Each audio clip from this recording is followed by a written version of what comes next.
Chapter 206. Isn't that an exchange? Romain looked at the group of young adventurers and asked with interest. Rather than an exchange, it's more like charity, Miss Roman. Samford answered from behind. The Roman tapped his chin with his finger, but it's clearly an exchange. Using food to buy hope, isn't that an exchange? Using food to buy hope. What does that mean? Amandina was confused. In fact, it wasn't just her. Everyone was puzzled by Samford's words. This is an exchange. Wait a minute. Only Brando reacted at this moment. He couldn't help but look at the Roman in disbelief. What's wrong with this guy's little brain? How can he always think of things that normal people can't? He immediately organized his thoughts and asked, Amandina, if this territory is given to you to govern, how long will it take for you to have a spontaneous business here? Amandina heard the question and immediately understood that Brando's words had a hidden meaning. She couldn't help but look at him. Does this young lord have some thoughts about this territory? Or is this just a test for me? Regardless, she looked at the ragged clothes on the streets and pondered for a moment. She answered with some difficulty, if it's short, it'll take a year. If it's long, it'll take 2 years. The people won't have any wealth and lack the foundation for business. Even if we reinstitute the taxes and distribute the land, it will take a long time to accumulate wealth. But no matter what, I'm confident that within 2 years, there will be business here again. The only problem is that the roads are a little troublesome. I'm afraid that rebuilding the roads will require a large amount of money. So, if we distribute the wealth, won't the people have wealth? The Roman interrupted her and said as if it was a matter of fact. Amandina was stunned. This. Is there any meaning to it? She couldn't help but ask with some difficulty, what's the difference between this and the gambling addicts lending their money to those who don't have money to gamble with them? In the end, what they win is their own money, and there's even the risk of losing it. She couldn't help but look at the Roman as if she was looking at those gambling addicts. But there was a different way to put it, gambling addicts. Of course it's meaningful. Look, didn't Amandina say borrow? Therefore, that cute gambler can still win more money in the end. It's just that the money is written on the IOU. But those people are still poor. So what if they have an IOU? In reality, they still don't have a single cent, Amandina retorted. The Roman lifted her chin and wagged her finger. In Brando's eyes, her action made him think that she was a capitalist who did things neatly and efficiently. Indeed, but not everyone wants to be poor, right? When we distribute our wealth, it's actually a form of exchange. We're buying their hopes for the future. The Roman pointed at his eyes. See? Everyone wants to live a better life. What we give them is the ability to realize this hope. It should be called the ability to participate in production, right? And when they realize this wish, they'll naturally fulfill the meaning of the IOU, and I'll also have many more partners in this game. Romain continued to describe, unlike gambling, if you bury gold coins in the ground, you'll get 2 gold coins in the coming year. She even winked playfully as she said this. It's like that, but it's difficult to implement. Although the others were still confused, Amandina finally understood the Roman's idea. However, no matter what, she could not accept such unconstrained logic. It's indeed difficult. Brando nodded, and then he couldn't help but look at the little Roman with admiration. In fact, the Roman's idea wasn't so much an exchange, but a form of redistribution. The only thing that participated in the redistribution was not only the means of production, but also the capital itself. When the capital participated in the reproduction of production, it would quickly increase in value. The Romans' idea was based on the premise that all the wealth in the territory belonged to the Lord himself. Although it was simple, to be able to think of such a problem under such conditions, it had to be said that his vision was quite advanced. But it did require an extremely large plan and consideration at every step. It wasn't as simple as distributing the goods. Brando wasn't good at this, but he had a simple example to learn from. Infrastructure and external warfare. Rather than buying hope, it's more like buying labor. Although labor is an additional value to the Lord, they don't understand that although all the wealth in the territory belongs to the Lord himself, the speed at which new wealth is created is different. Brando replied, "Of course, if you want to do this, the key is how to distribute the wealth." "Amandina, do you have any ideas?" the young man asked casually. "Repair the road." Amandina's idea was simply the same as her lord's. She hesitated for a moment, then finally lowered her voice and whispered, "My lord, what do you think of this place?" In the past, Amandina would never have dared to imagine that she would instigate her lord to attack another legitimate lord of the kingdom, and seize the opportunity to seize the other's territory. This was a blatant act of treason. But as time passed, the situation in the ancient kingdom worsened day by day. There were already rumors of unrest outside, and after witnessing the actions of these cold-blooded and corrupt nobles, her last hope for the kingdom was a little disillusioned.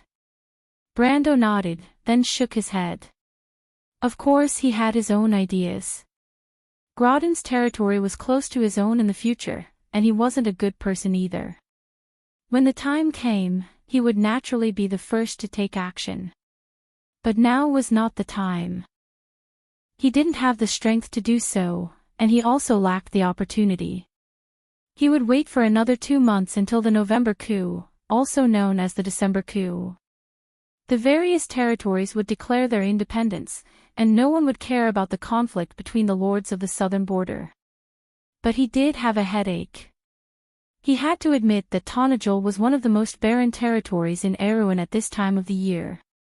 He was originally afraid that the Roman would be restricted in this place, but he didn't expect Amandina's instincts to be so strong that she could be used in any place. Brando even suspected that if he threw the little Roman into the underworld, she would still be able to happily do business with the demons. But no matter what, after having a preliminary idea, the only thing left was to perfect it, and the problem of money. Money was not a problem for Brando for the time being. The money he got from extorting the noblemen and the money Bragg sent over would be his starting capital, and the rest would be given to the rich mineral resources in the south. As a transmigrator, Brando felt that he had wasted his life if he couldn't do something about the mineral resources. But right at this moment, a loud crack of a horsewhip interrupted his train of thought. Brando snapped out of his daze and turned around with the others. He saw a small group of cavalrymen entering the city. Their equipment was a mess, but their banners were clear.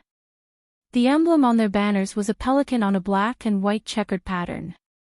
The background color was derived from Count Ranner's family emblem, which meant that this group of noblemen was directly related to Count Ranner. Brando immediately understood that these cavalrymen were Count Grodin's private soldiers. At this moment, the cavalrymen were raising their whips to chase away the citizens on both sides of the street. If they were slow to retreat, they would be severely whipped. Those sallow and emaciated men and women were driven away in all directions like a herd of animals. This scene seemed to be very interesting in the eyes of the riders. They could not help but laugh out loud, and even laughed until they were swaying left and right. Amandina furrowed her brows. This was a common sight to her. Braggs's cavalrymen were also arrogant and domineering. She heard the red-haired girl beside her snort coldly.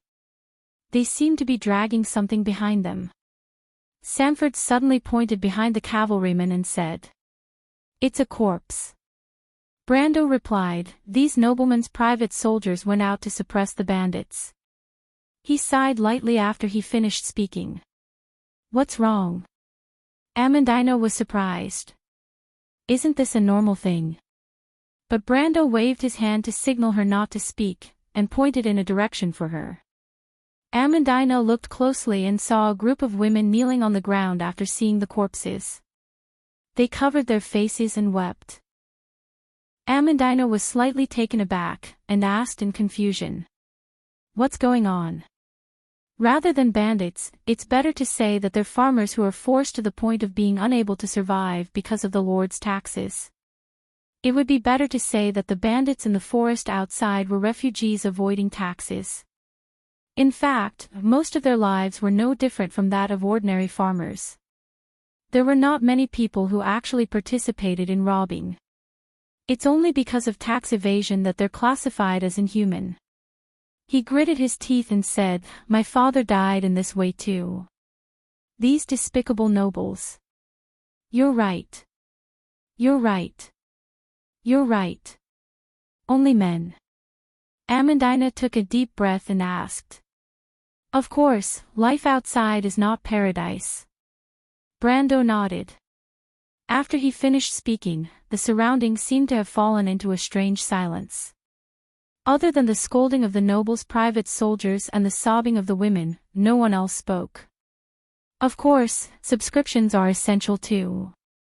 If you want to know what will happen next, please go to www.chidian.com and read more chapters. Support the author and support the original reading. Chapter 207. Isn't that an exchange? Romain looked at the group of young adventurers and asked with interest. Rather than an exchange, it's more like charity, Miss Roman. Samford answered from behind. The Roman tapped his chin with his finger, but it's clearly an exchange. Using food to buy hope, isn't that an exchange? Using food to buy hope. What does that mean? Amandina was confused. In fact, it wasn't just her. Everyone was puzzled by Sanford's words. This is an exchange. Wait a minute. Only Brando reacted at this moment. He couldn't help but look at the Roman in disbelief. What's wrong with this guy's little brain? How can he always think of things that normal people can't? He immediately organized his thoughts and asked, Amandina, if this territory is given to you to govern, how long will it take for you to have a spontaneous business here? Amandina heard the question and immediately understood that Brando's words had a hidden meaning. She couldn't help but look at him. Does this young lord have some thoughts about this territory? Or is this just a test for me? Regardless, she looked at the ragged clothes on the streets and pondered for a moment. She answered with some difficulty, if it's short, it'll take a year. If it's long, it'll take 2 years.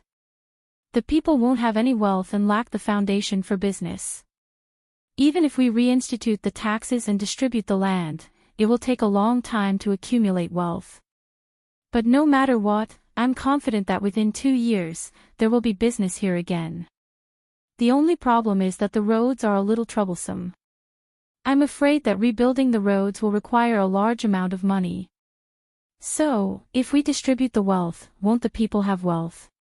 The Roman interrupted her and said as if it was a matter of fact. Amandina was stunned. Is there any meaning to it? She couldn't help but ask with some difficulty, what's the difference between this and the gambling addicts lending their money to those who don't have money to gamble with them?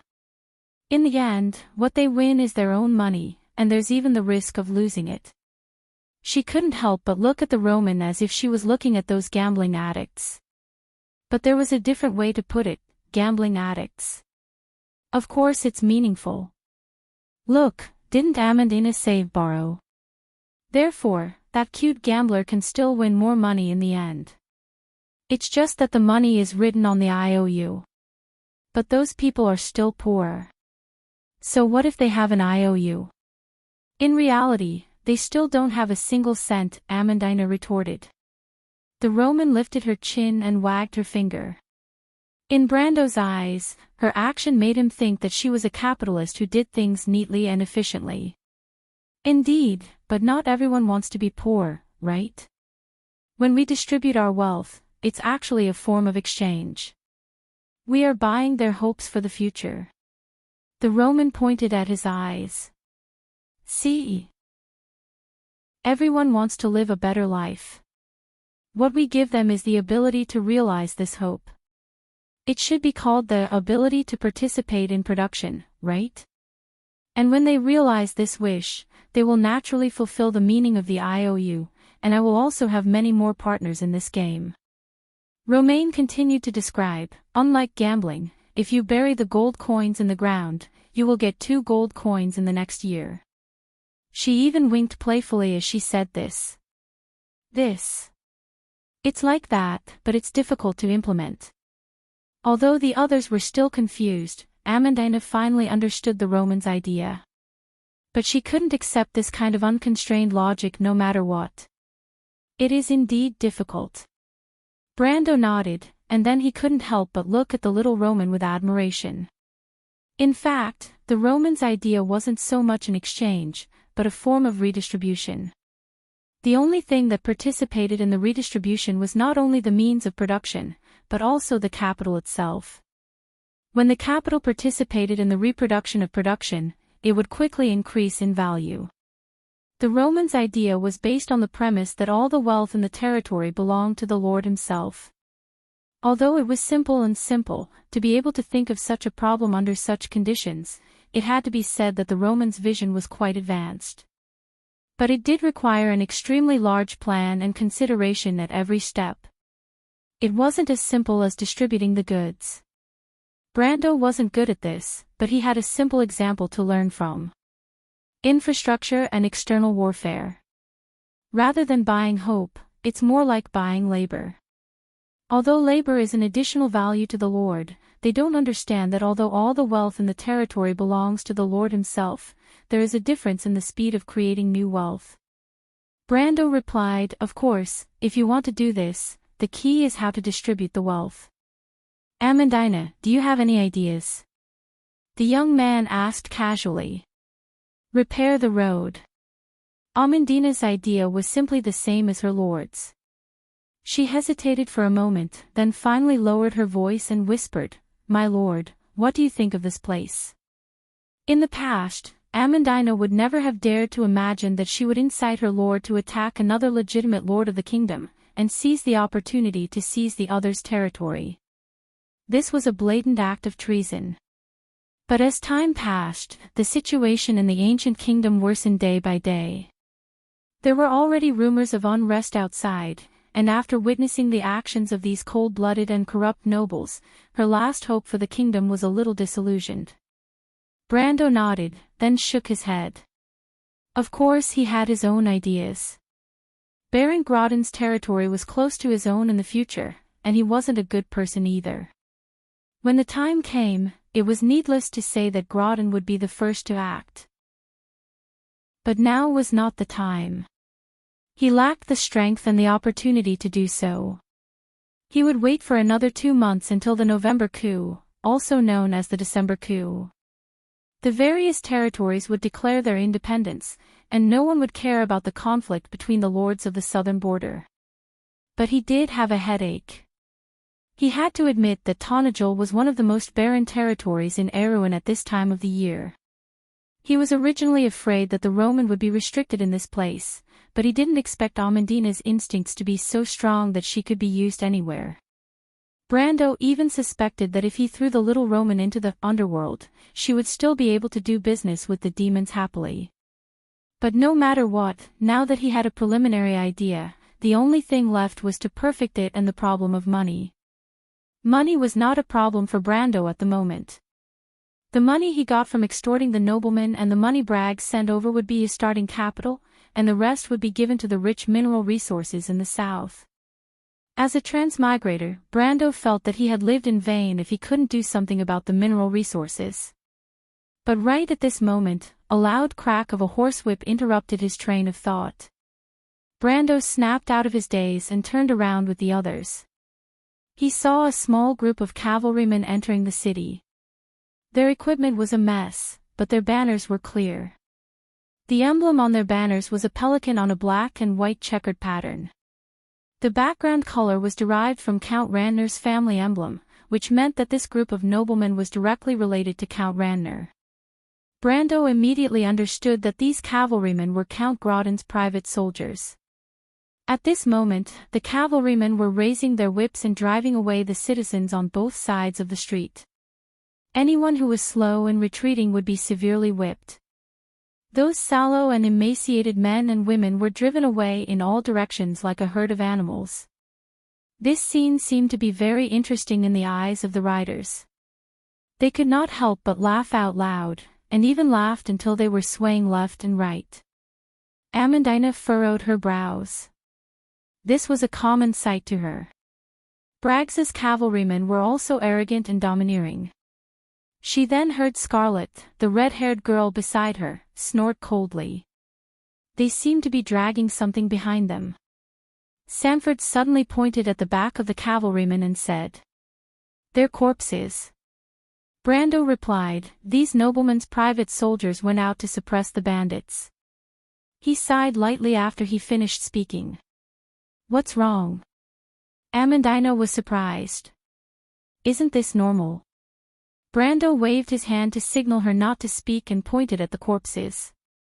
Amandina looked carefully and saw a group of women kneeling on the ground and covering their faces as they wept. She was slightly surprised and asked in confusion, "What's going on?" Rather than bandits, it's better to say that they're farmers who are forced to the point of no return by the Lord's taxes. It's better to say that the bandits in the forest are refugees who are avoiding taxes. Their lives are no different from that of farmers, and there aren't many who actually participate in robbing. It's only because they're evading taxes that they're considered non-humans. One of the Grey Wolves mercenaries was very familiar with all of this. He gritted his teeth and replied, "My father also died like this, these despicable nobles, only men." Amandina took a deep breath and asked, "Of course, life outside is not paradise." Brando nodded. After he finished speaking, the surroundings fell into a strange silence. Other than the curses of the nobleman's private soldiers and the weeping of the women, no one else spoke for a while. If you want to know what will happen next, please go to www.chidian.com. There are more chapters. Support the author, support the original reading. Chapter 208. There was a dead silence. "Dad," a sudden cry from the crowd broke the silence. The voice was young and nervous. The woman covered the boy's mouth in panic. She raised her head and looked at the approaching noble cavalryman with pleading eyes. The man's face was filled with a mixture of surprise, but he could not hide the disdain in his eyes. "Do you know this person?" The man licked his lips and pointed at the blood-stained corpse on the ground with his spear. The noble cavalryman's companions surrounded them like a pack of hyenas that smelled blood. The woman hugged her child and shook her head helplessly with tears streaming down her face. "Let go of the little thing and let him speak," the man said as he used the tip of his spear to stroke the woman's hair. The woman hugged her child even tighter, as if she was hugging her most important treasure and was afraid of losing it. The people around them could not bear to see her like this, but they moved away from her. "Didn't you hear what I said?" "Sir, please let him go. He is still young," the woman begged as she sobbed. The noble cavalryman snorted in disdain. "Bitch." He raised his spear, but he found a woman with a longbow standing in front of him with her arms open. "Ha!" The man's fierce-looking face was startled. Brando secretly loosened his fingers on the hilt of his sword. He recognized that the man who stepped forward was the young man who distributed the food. "Enough. What's the big deal about bullying a woman?" The female archer who stopped the noble cavalryman said angrily. "I am the daughter of a noble. I order you to stop immediately." "Oh." The noble cavalryman was stunned for a moment. He then turned to his companions and said, "Hey, this girl is the daughter of a noble. What do you think we should do?" The cavalryman laughed in a low voice. "Where is your father from?" The man raised his chin and asked disdainfully. When he asked this question, the female archer's companions realized that something was wrong. "Faya, be careful." A swordsman with a great sword and heavy armor stepped out from the crowd. But it was a little too late. The leader of the noble cavalrymen had already pierced the woman's lower abdomen with his spear. The female archer did not expect that Roland would dare to attack her. She groaned in disbelief and looked at the wound on her lower abdomen. Blood gushed out like a fountain. The pain that followed soon drowned her. The woman staggered and lost her strength. She knelt down in a pool of blood. It seemed that she would not survive. The man withdrew his spear indifferently, as if what he did was not a big deal. At the same time, the noble cavalrymen behind him took down their longbows and shot at the adventurers in the crowd. For a moment, arrows rained down, and more than a dozen adventurers and civilians in the crowd fell. The noble cavalrymen did not care if they hurt the innocent. They drove the crowd away from them as quickly as possible to avoid any sudden attacks. Fire! The swordsman with the big sword was furious. He swept away the arrow that was flying towards him, but before he could finish his words, one of his companions behind him was also hit by an arrow and fell down. "You bastards!" The swordsman roared and separated the crowd. He slashed his sword at the man in the lead. The horseman raised his spear and blocked the swordsman's sword with a clang. In between parries, he shouted coldly, "Whoever dares to attack will be the enemy of the Lord." The restless crowd fell silent. The swordsman did not say a word. He swept his sword at the horse's leg. But the horseman simply thrust his spear down and swept it outwards, knocking the sword away from the swordsman's hand. He then used his spear to make the swordsman do a somersault and stab the man's neck. The strength of an iron-ranked warrior was almost one-sided. However, the fierce-looking noble cavalryman suddenly felt his hand go numb. It was as if a huge force came from the spear, and he almost lost his grip. Clang! The sound of metal colliding was heard. The spear that was aimed at the swordsman had been deflected to one side and missed the latter's neck. Who? The man was furious. He turned around and saw a young man wearing a black trench coat, a white shirt and a pair of white gloves. He was putting away the longbow in his hand. Then, the young man raised his head and looked at him coldly. The crowd fell silent. Amandina, Sanford, the Nightsong Tiger, and Scarlet turned around and looked at their lord in shock. In their hearts, Brando was not a person who liked to cause trouble. But Brando knew that it was not that he did not care about these things. It was just that he did not cross the bottom line in his heart. The Roman looked at the man who brought her out of Bucci with interest. She felt that this was the real Brando. Perhaps in a way, she could understand some of Brando's thoughts and characteristics. It was as if the two of them were detached from this world. Just like the moment Fortress Reden brought the refugees to escape, Romaine understood it. Her Brando was a true knight. The Brando who charged, the Brando who led, the murderous Brando who was filled with killing intent, and the Brando who was fierce to her. She liked every single one of them. Everyone turned around. It was as if their line of sight had been stretched and expanded. The young man wearing a black windbreaker became the center of attention on the street. The man with the fierce-looking face narrowed his eyes. He saw the well-equipped guards beside Brando and was secretly shocked. As the private soldiers of the nobles, they were not truly insignificant. Compared to the noble lady who might not have suffered any setbacks, of course, in his opinion, she was insignificant. What could a mere daughter of a knight represent here? Countless people died in Tonajol every day. Would a small noble like her dare to seek justice in front of the Baron? But the young man in front of him was different. Normal people would not bring so many followers with them. Moreover, the guards beside him were not weak. They were at the level of the elites in Erwin's army. He was probably not an ordinary noble's son. The man did not dare to delay and hurriedly put away his spear. He asked cautiously, "You are?" When he said this, the noble's cavalry stood in a circle. They drew their bows and aimed at the people around them. The cold light from the arrows calmed the hot-headed people down. "Let them go," Brando said coldly without even looking at the archers. What a joke. With Scarlet and the Nightsong Tiger by his side, it would be ridiculous if he or the people around him got shot. Moreover, he was not weak himself. After bidding farewell to the Elvenham Legion, he received the perfect storyline reward. More than 200,000 EXP was like a pie that fell from the sky, directly pushing his mercenary level to level 25.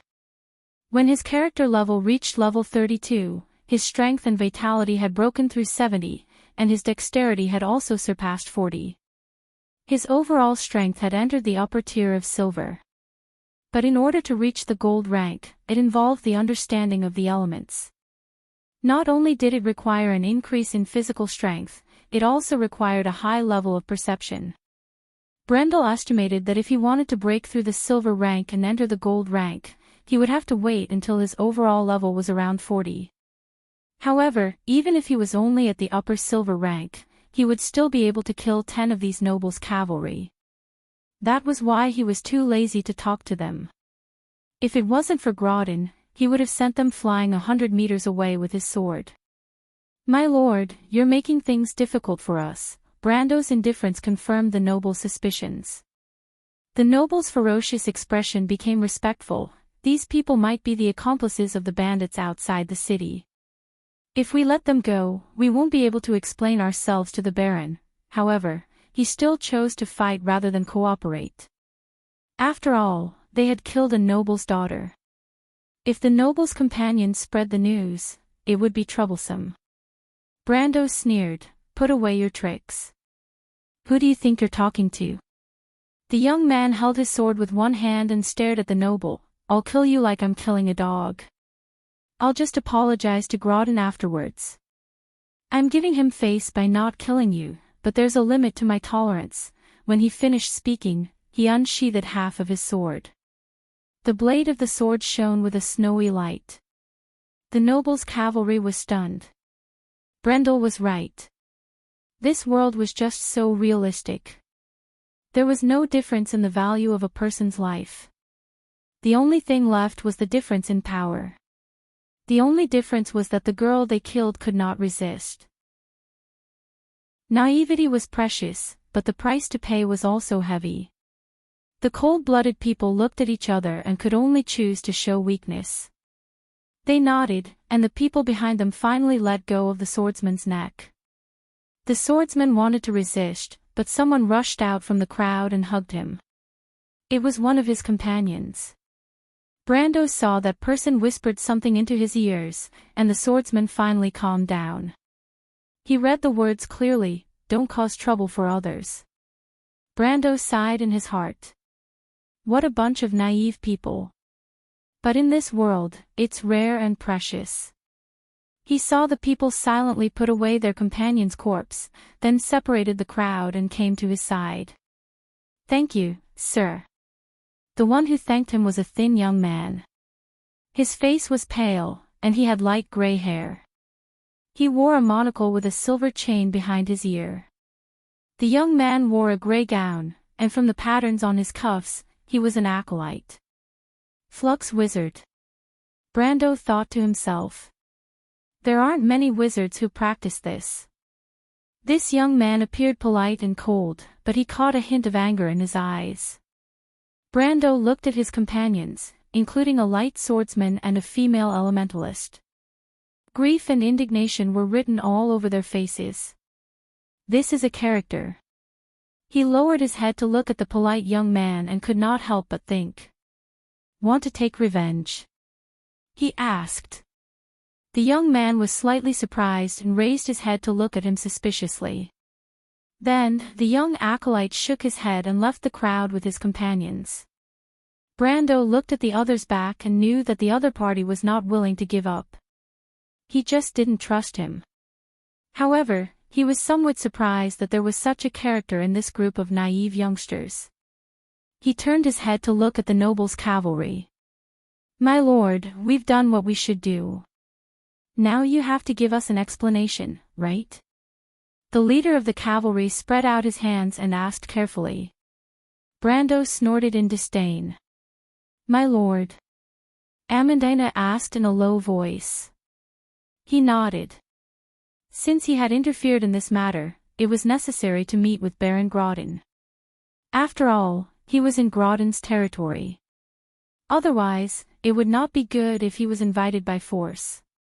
Rather than that, it was better to be one step ahead and not let Grodin know of his background. Baron Grodin. Brando thought in his heart.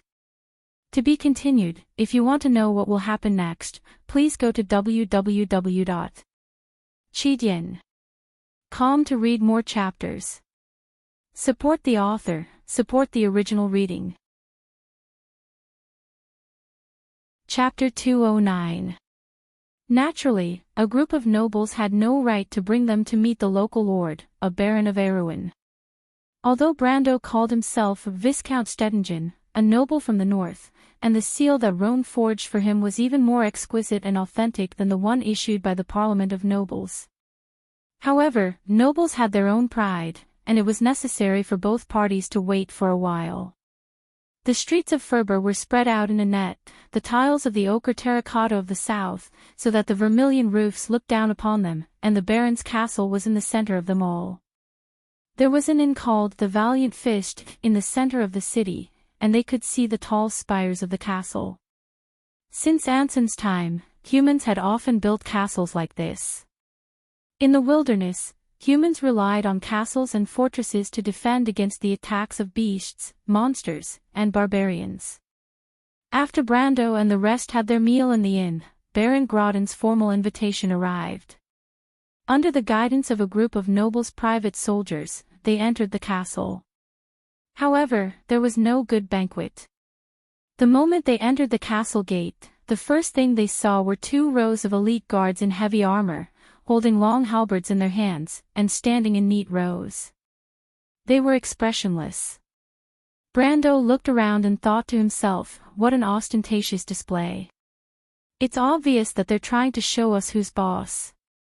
What's so funny is that we've even seen the ancient guards of the Silver Elves before. The young man ignored them and walked past them. A burly man with a scar on his face flashed out from the side. The moment he appeared, he reached out to grab Brendel's shoulder, as if he wanted to make him stay. Unfortunately, before he could do so, his wrist was grabbed by the red-haired girl behind Brando. Her amber eyes stared at him as if he was her prey. She said coldly, "Move." With a tug of her hand, Scarlet had already tossed the instructor out like a sandbag. Everyone heard a muffled sound, followed by a low howl of pain. "Stop him." The 2 rows of heavily armored soldiers' faces changed, and they immediately blocked the young man's path. They wanted to stop the young man who didn't stop, but the reality was cruel. Brando moved forward. As soon as these people touched him, they were immediately sent flying. It was as if they had not encountered a gentlemanly young noble, but a giant dragon. Strength 70, upper silver. If it was during Anson's era, Brando would be a member of the kingdom's young knight regiment. As long as he took this step, he would be able to enter the core of power in the upper circle. However, since he was born in a chaotic world, this path was different. But it would definitely press forward. Brando moved forward. For a moment, the courtyard was filled with a series of clattering noises. The heavily armored guards fell back and fell into a pile. However, the young man didn't even look at the wailing fellows lying on the ground. He walked straight to the second gate of the castle. The door was tightly shut. Perhaps the person who was about to open the door for him was lying on the ground, groaning. But it didn't matter. Since no one opened the door for him, Brando kicked the door open without hesitation. He remembered that this was how he entered the guild's meeting hall in the past. There was a loud bang, and an empty hall appeared in front of him. Oh my, how rude. Behind one of the arched windows in the castle, a middle-aged man in a long robe lifted a corner of the curtain and looked at the scene below with interest. Even though he was sighing, his greenish-gray eyes glinted with a cold light. He held a goblet in his hand. In the goblet, there was a clear red liquid that resembled blood. The middle-aged man shook his wrist, causing the edges of the liquid to undulate and change, overlapping with the edges of the goblet. If Brando was here, he would have recognized the man's unique aquiline nose. It was as if he was a descendant of the Diener family, and only then could he have such a gloomy face. The middle-aged man's eyes were sunken, and his skin was pale and sickly like all nobles. His eyes lacked vitality, but his beard was full of vitality. He's at least a silver-ranked warrior, about 20 years old. Grodin stroked his slightly curly goatee and asked, "What do you think?" A tall man behind him shook his head. He didn't use his full strength. "That red-haired girl isn't simple either. But if you want to fight, it's 50-50. It's best if you don't fight." Of course, Grodin raised his goblet and clinked it against the glass window, making a light tinkling sound. "You know my name, yet you still dare to be so arrogant. You must have some background. But I still have to teach you a lesson. Let's mind our own business." He put down the curtain and turned around. "What about the matter I asked you to do?" The man bowed slightly. "I sent someone out this morning. If there are no accidents, they should be back in the evening." "That's good." Grodin threw the goblet out of his hand, and it landed beside a dead woman on the bed.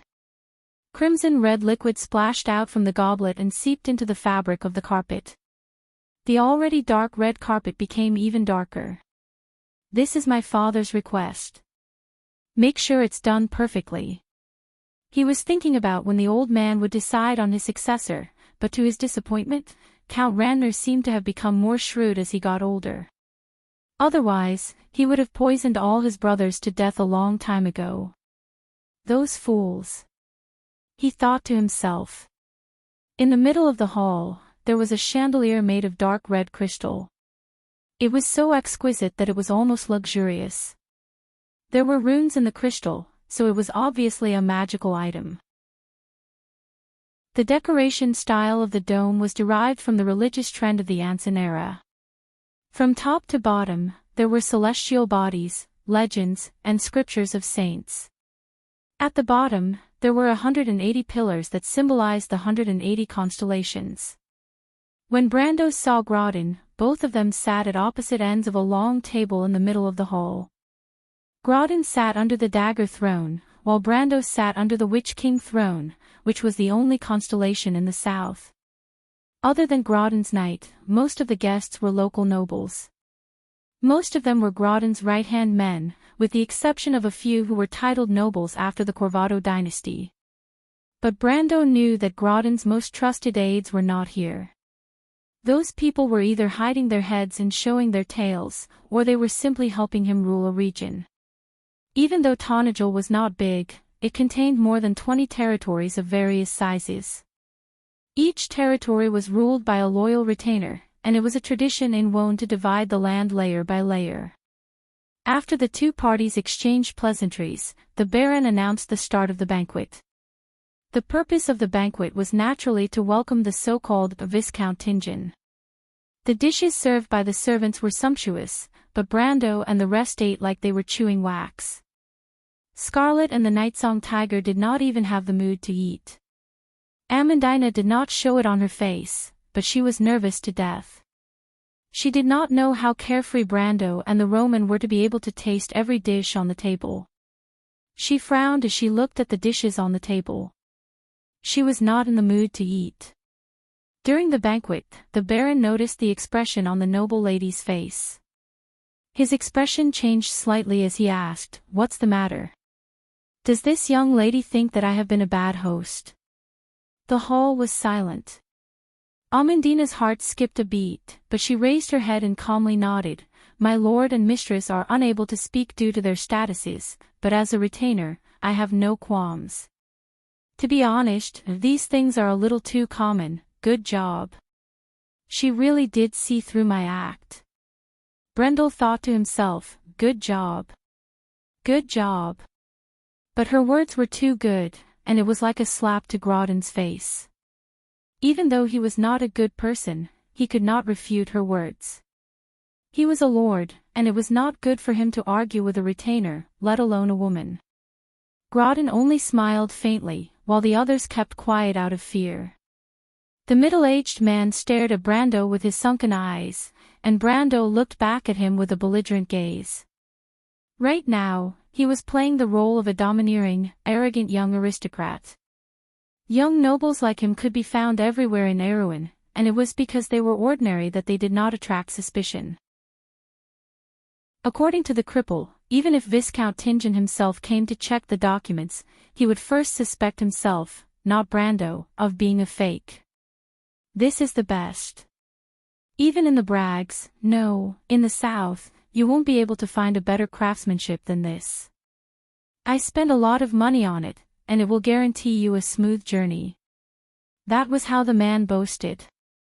Grodin's face showed a gentle smile. My lord, you came from the north, and I'm sure you're not used to the weather in the south. When he spoke, he changed the topic. To a knight of the kingdom, a change in climate is nothing. As for those who can't even endure this little bit of hardship, I don't think they deserve to be called nobles. Brendel replied mercilessly. But he felt that this image was more in line with his nature. Is it possible that I'm actually a domineering person in my subconscious? Everyone in the hall was stunned. This was a slap in the face again and again, and they could not help but wonder who this young man was. Grodin was the only one with a smile on his face. His expression was so perfect that it was commendable. He smiled and said, young people can't be compared to us old bones, but it doesn't matter if you don't like the food. I have a gift for all of you. Gift? Brando was startled. What's this guy up to again? In fact, he wanted to scare Grodin and leave as soon as possible. His territory was just a few feet away, and it would not be too late to find trouble with him later. To be continued. If you want to know what will happen next, please go to www.chidian.com to read more chapters. Support the author, support the original reading. Chapter 210. Grodin snapped his fingers while Brando was deep in thought. Two servants immediately brought out a wooden box. They cleared the table and placed the boxes in front of Brando, bowed slightly, and left. The Baron stood up and gestured for Brando to open the box. What is this? Brando knew that the Baron would not give him anything good. Even though he was a Viscount, Grodin did not need to fawn over him. Moreover, he had slapped Grodin's face so hard just now, and the Baron was still trying to get back at him. He hesitated for a moment, then nodded to Amandina and signaled her to open the box. Amandina immediately stood up and opened the box. She was currently acting as a Viscount's attendant, so she had to act appropriately. She could not act like she usually did and ask for advice. But when Amandina opened the first box, her movements froze. From Brando's perspective, he could see that she was clenching her teeth to stop herself from screaming. What's going on? Amandina stood in front of the box for a long time, as if she was under some kind of spell. Brando could see her throat trembling slightly, as if she was making a soft cracking sound. Amandina took a deep breath and moved to the side in the end. The fork in the small Roman's hand fell on the plate with a clatter. Brando's expression changed in an instant. There was a human head in the box. To be exact, it was the head of the swordsman he had seen before. The swordsman's eyes were tightly shut, and his skin was as pale as a sheet of rubber. Brando remained silent.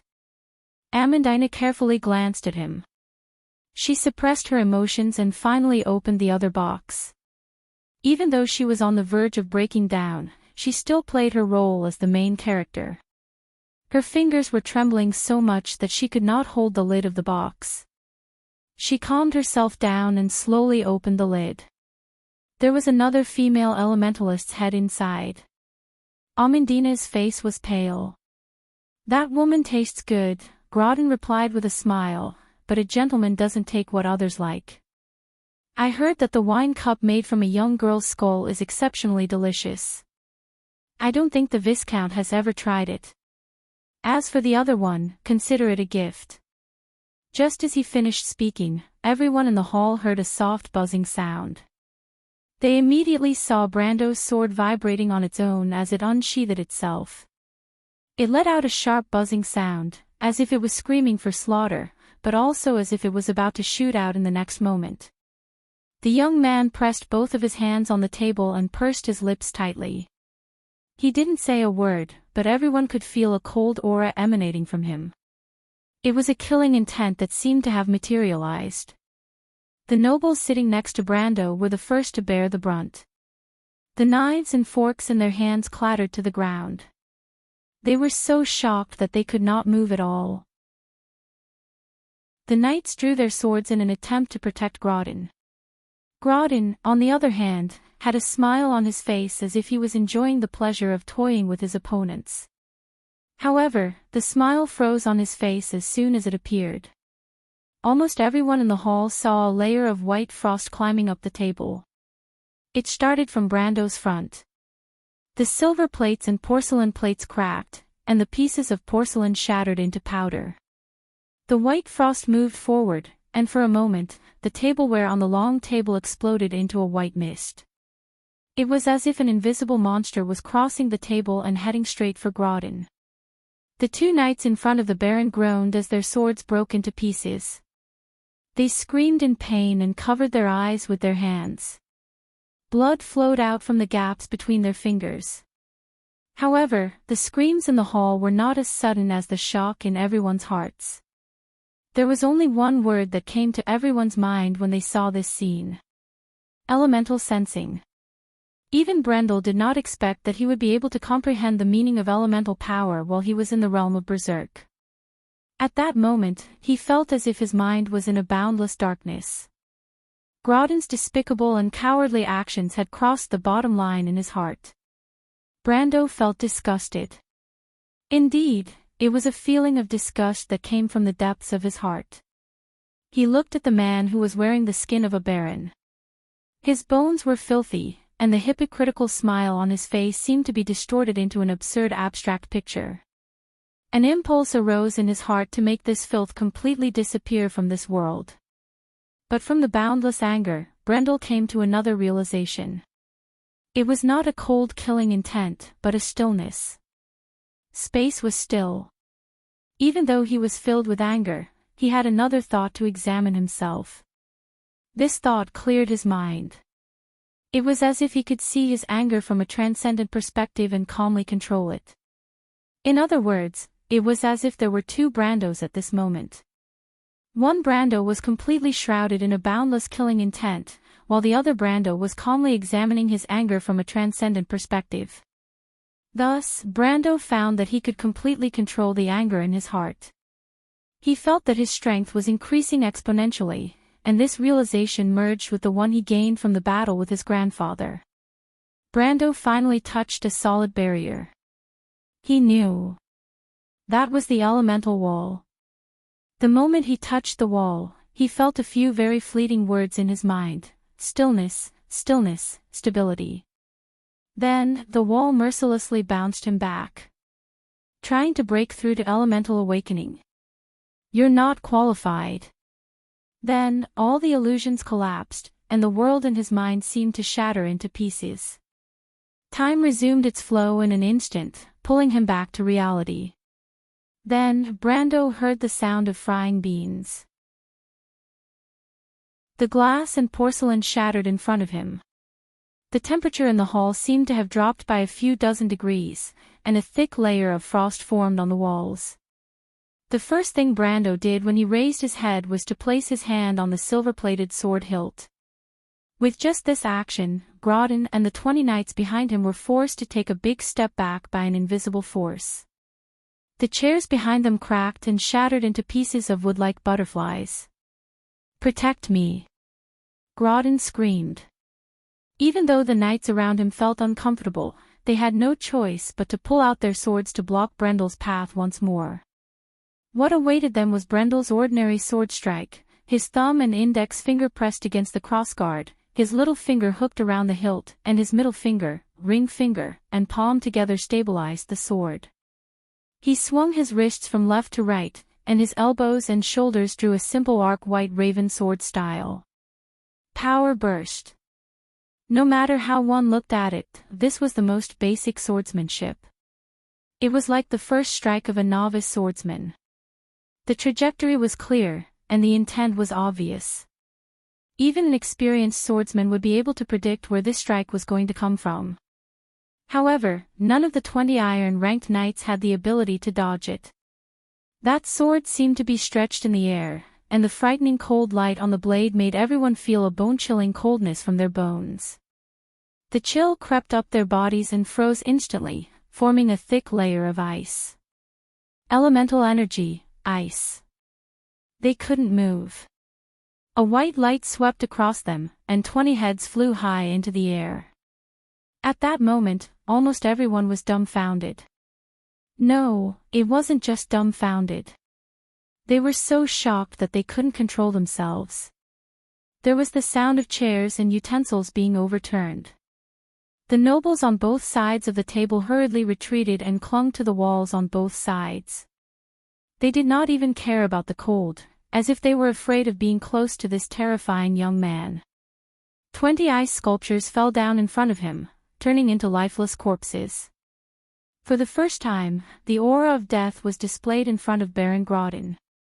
He had always been able to control the life and death of others, but at this moment, he finally understood that when life was mercilessly taken away, the weaker party was as weak as a drowning man who couldn't fight back against fate. That was the deepest sorrow. The civilization that humans were most proud of was completely trampled on. He finally couldn't take it anymore. He thought that Brando was at most a silver-ranked swordsman. This identity was only on the same level as him, so they could naturally use all kinds of methods to show off their strength. But now, he realized that he was wrong. He wasn't a silver-ranked swordsman. He was a terrifying existence who had already touched the edge of elemental awakening. No, once elemental awakening was achieved, he was no longer human. The person sitting in front of him wasn't someone to be trifled with, but a giant beast that chose to devour people. Brando stood forward with a cold face, and the long table was split into 2 halves. The others didn't even see how he did it. They only saw the young man moving forward, and there was no longer any obstruction between him and the Baron. Brando didn't say a word, and his hand once again reached for the hilt of his sword. "I'm the Lord of the Kingdom." Grodin was on the verge of breaking down. He looked around in panic, hoping to see someone come to his rescue. Unfortunately, there was no one. Everyone was scared silly.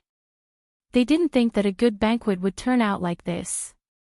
Or rather, they didn't think that a silver-ranked swordsman who had touched the edge of elemental awakening would come to such a remote place. Brando walked forward step by step, looking at the man as if he was looking at a dog. He lowered his hand, preparing to end the man's life. But at this moment, Brando felt a hand on his. He was slightly startled and turned his head to see Scarlet holding her halberd, looking at him with her amber eyes. "Scarlet." The girl with the red ponytail looked at him and shook her head. P.S. For those who feel that the plot is not coherent, please continue reading. Due to the limited space of my daily updates, I cannot express everything that I want to express. The answers that you need will appear later. Chapter 211. Scarlet. The red-haired girl looked at him without saying a word and shook her head. When she raised her head, Brando saw something in her bright amber eyes. He turned around and saw an uninvited guest standing in the corridor on the 2nd floor of the hall. Or rather, it was there all along, but he didn't notice it before. The tall skeleton held an axe in its hand, its body covered in old bronze armor. Its cracked jaws were slightly open, and the crack on its skull seemed to be mocking him. Cabias looked at him from above, the dark yellow flames in its eye sockets flickering. It recognized the young man that it saw from afar during the battle at Fortress Reden. "Viscount Tingen." Cabias spoke with a hoarse voice. "How have you been since we parted at Fortress Reden?" Madara, Brendel ground out the words through gritted teeth. Madara's undead, why are they here?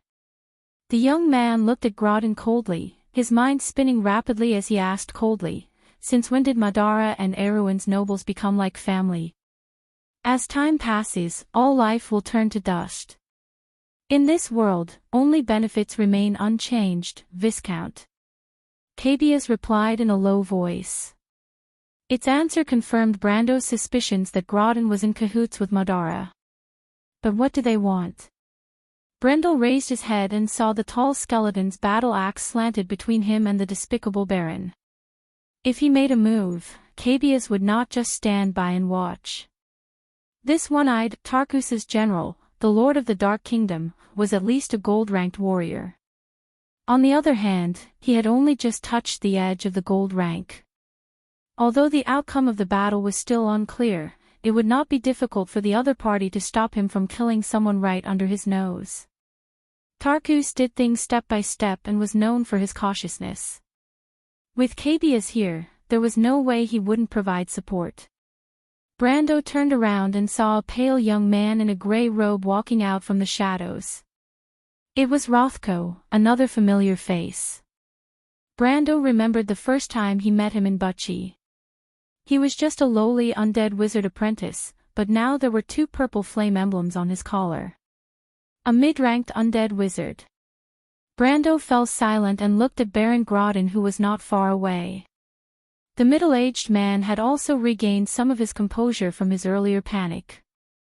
The middle-aged man supported himself with one hand on the wood shavings and forced himself to remain calm. However, the bulging blood vessels under his greenish-gray skin exposed his inner nervousness. But Brendel's sword flickered, and a faint light shone from the silver blade into his eyes, causing him to shrink back slightly. Groudon realized that he was being toyed with. He was furious, but he did not show it on his face. I didn't expect someone to sell their soul to the devil, Brando replied coldly. You rotten skeletons are here to save this bastard's life, am I right? Groudon seemed to have regained some of his confidence from his ally. He gritted his teeth like a wild beast and said in a low voice, Young man, you can talk as much as you like. But you should know that even if you don't rely on me, Madara's allies, do you dare to go against the Ranner family? Because of a momentary dispute, it will inevitably lead to a war between two families. In the end, Viscount Tingen, I believe your family won't allow you to neglect your duties to such an extent. Before he could finish, he was interrupted by Brando's cold snort. It was as if the temperature in the hall had dropped by a few degrees, and the air was so cold that it felt as if there were ice shards in the air. Other than the undead, almost everyone in the hall couldn't help but shiver. Groudon froze, and the rest of his words were stuck in his throat forever. It was as if he would never understand that he was wrong from the start. Brando was just an imposter. In fact, the young man's killing intent had already been ignited. He raised his sword and thrust it towards Groudon's throat like a silver thread. Groudon was stunned. He did not expect Brando to attack without warning. This was not normal. For a moment, Groudon was stunned and did not know how to dodge. If it wasn't for a heavy axe that fell from the sky and blocked Brando's sword, he would have been a corpse on the spot. I think I've said before, Cabias's bony hands gripped the handle of his axe as he looked down at the young man. Baron Groudon is an important ally of ours. We can't just hand him over to you so easily. I'm sorry, but you didn't say that. Brando retorted, and both of them took a step back at the same time. Brando activated, strength burst, and both of them took 3 steps back.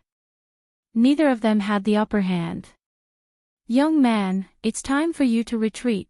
Cabias used his axe to support himself on the ground, then raised his head and said, Madara and Erwin have already stopped fighting.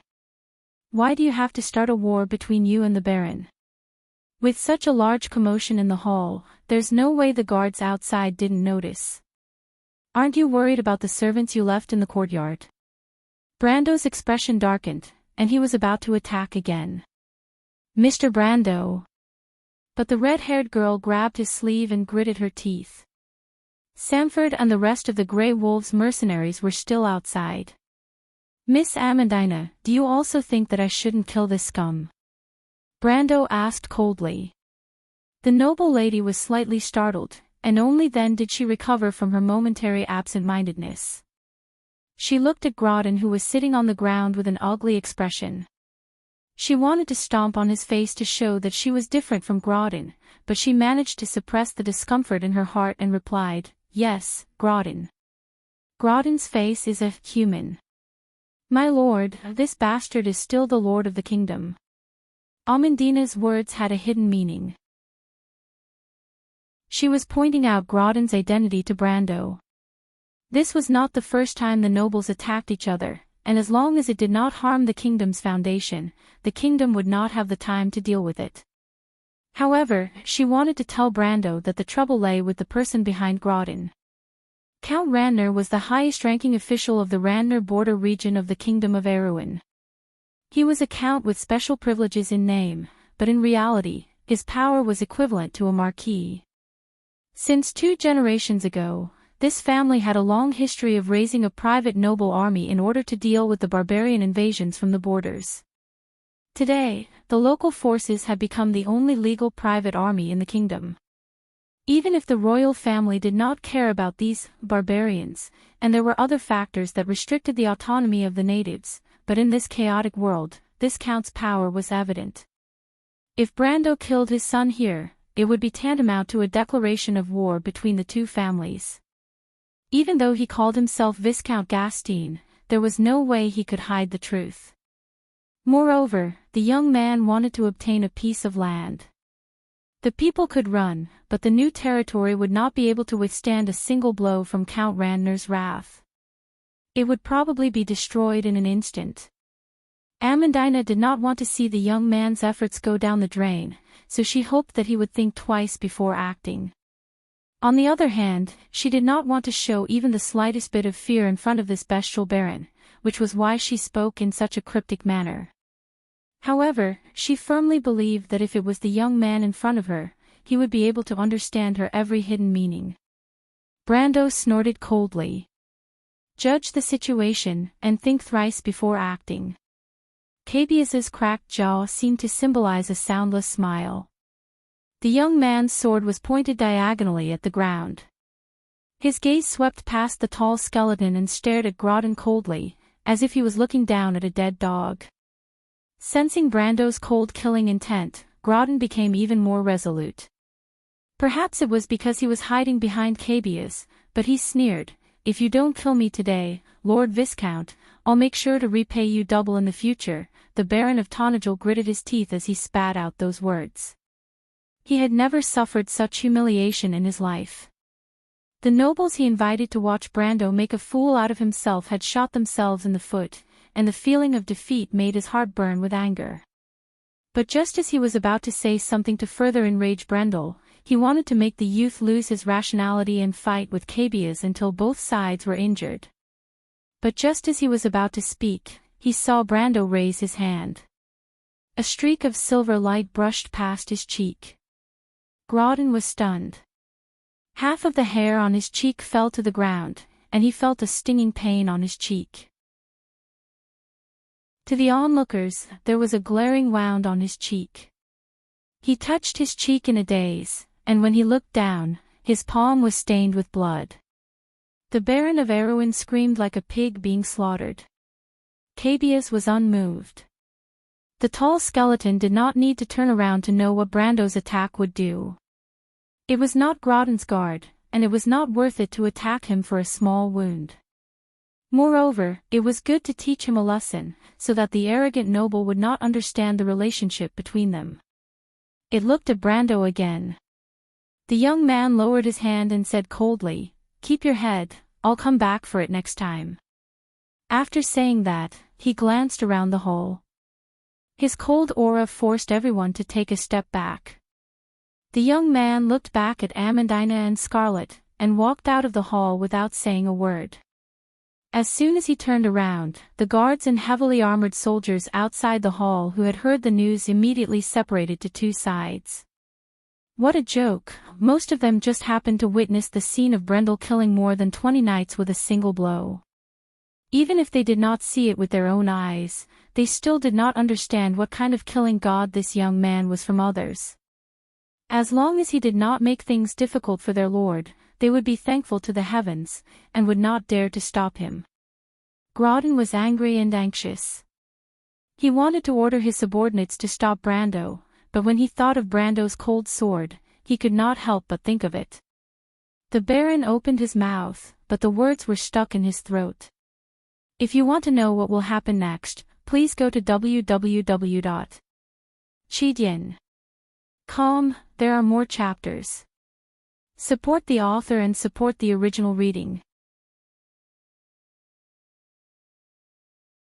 Chapter 212. Brando did not say a word after he left Grodin's castle. Even though he walked out of the castle like a king, no one dared to stop him. Even the most loyal knight of Grodin only dared to hold their swords and move aside in fear. However, the youth was not happy at all. He gripped his scabbard tightly as if it was still there. The scabbard creaked from the excessive force. Yes, but he still chose to compromise. It was not that he was afraid of Madara and Grodin's combined forces, but Scarlet's pleading gaze moved him. Just like how he could never become Makarov, he could never ignore Sanford and the other Grey Wolves mercenaries in the courtyard because of his anger. He understood that they were the only family and sustenance the girl had in this world. She had the right to do so. Even though he understood, he still felt suppressed and angry in his heart. Especially when even Amandina had tactfully objected to it. The youth could not help but feel a chill in his heart. He wanted to rebel against Erwin's rotten rules, but he realized that he did not have the ability to do so, and he did not even have the support to do so. He knew that Amandina wanted him to be part of the rules. Even though she did not say it explicitly, she did not hide her true intentions. Indeed, this was a better choice for him. But was it possible? Brando never thought that there would be a day when he would give up on his own ideas. If he retreated, he would have to give up everything. Even if there was a mountain of swords and a sea of fire in front of him, he had to be at odds with Grodin. Even though he knew that Madara's undead were on Count Randner's side, he had to make this choice. He had already expressed his stance, and the rest could only be left to time to prove. Brando pursed his lips and did not say a word as he crossed the castle's drawbridge. But with the breeze of the afternoon, the pungent smell of blood wafted into his nostrils. Amandina's voice rang out behind him, and he heard a cry of surprise. Brando subconsciously raised his head, but at that moment, he was stunned. The familiar street in front of him seemed to stretch endlessly in his vision. The long street stretched to the end of the horizon.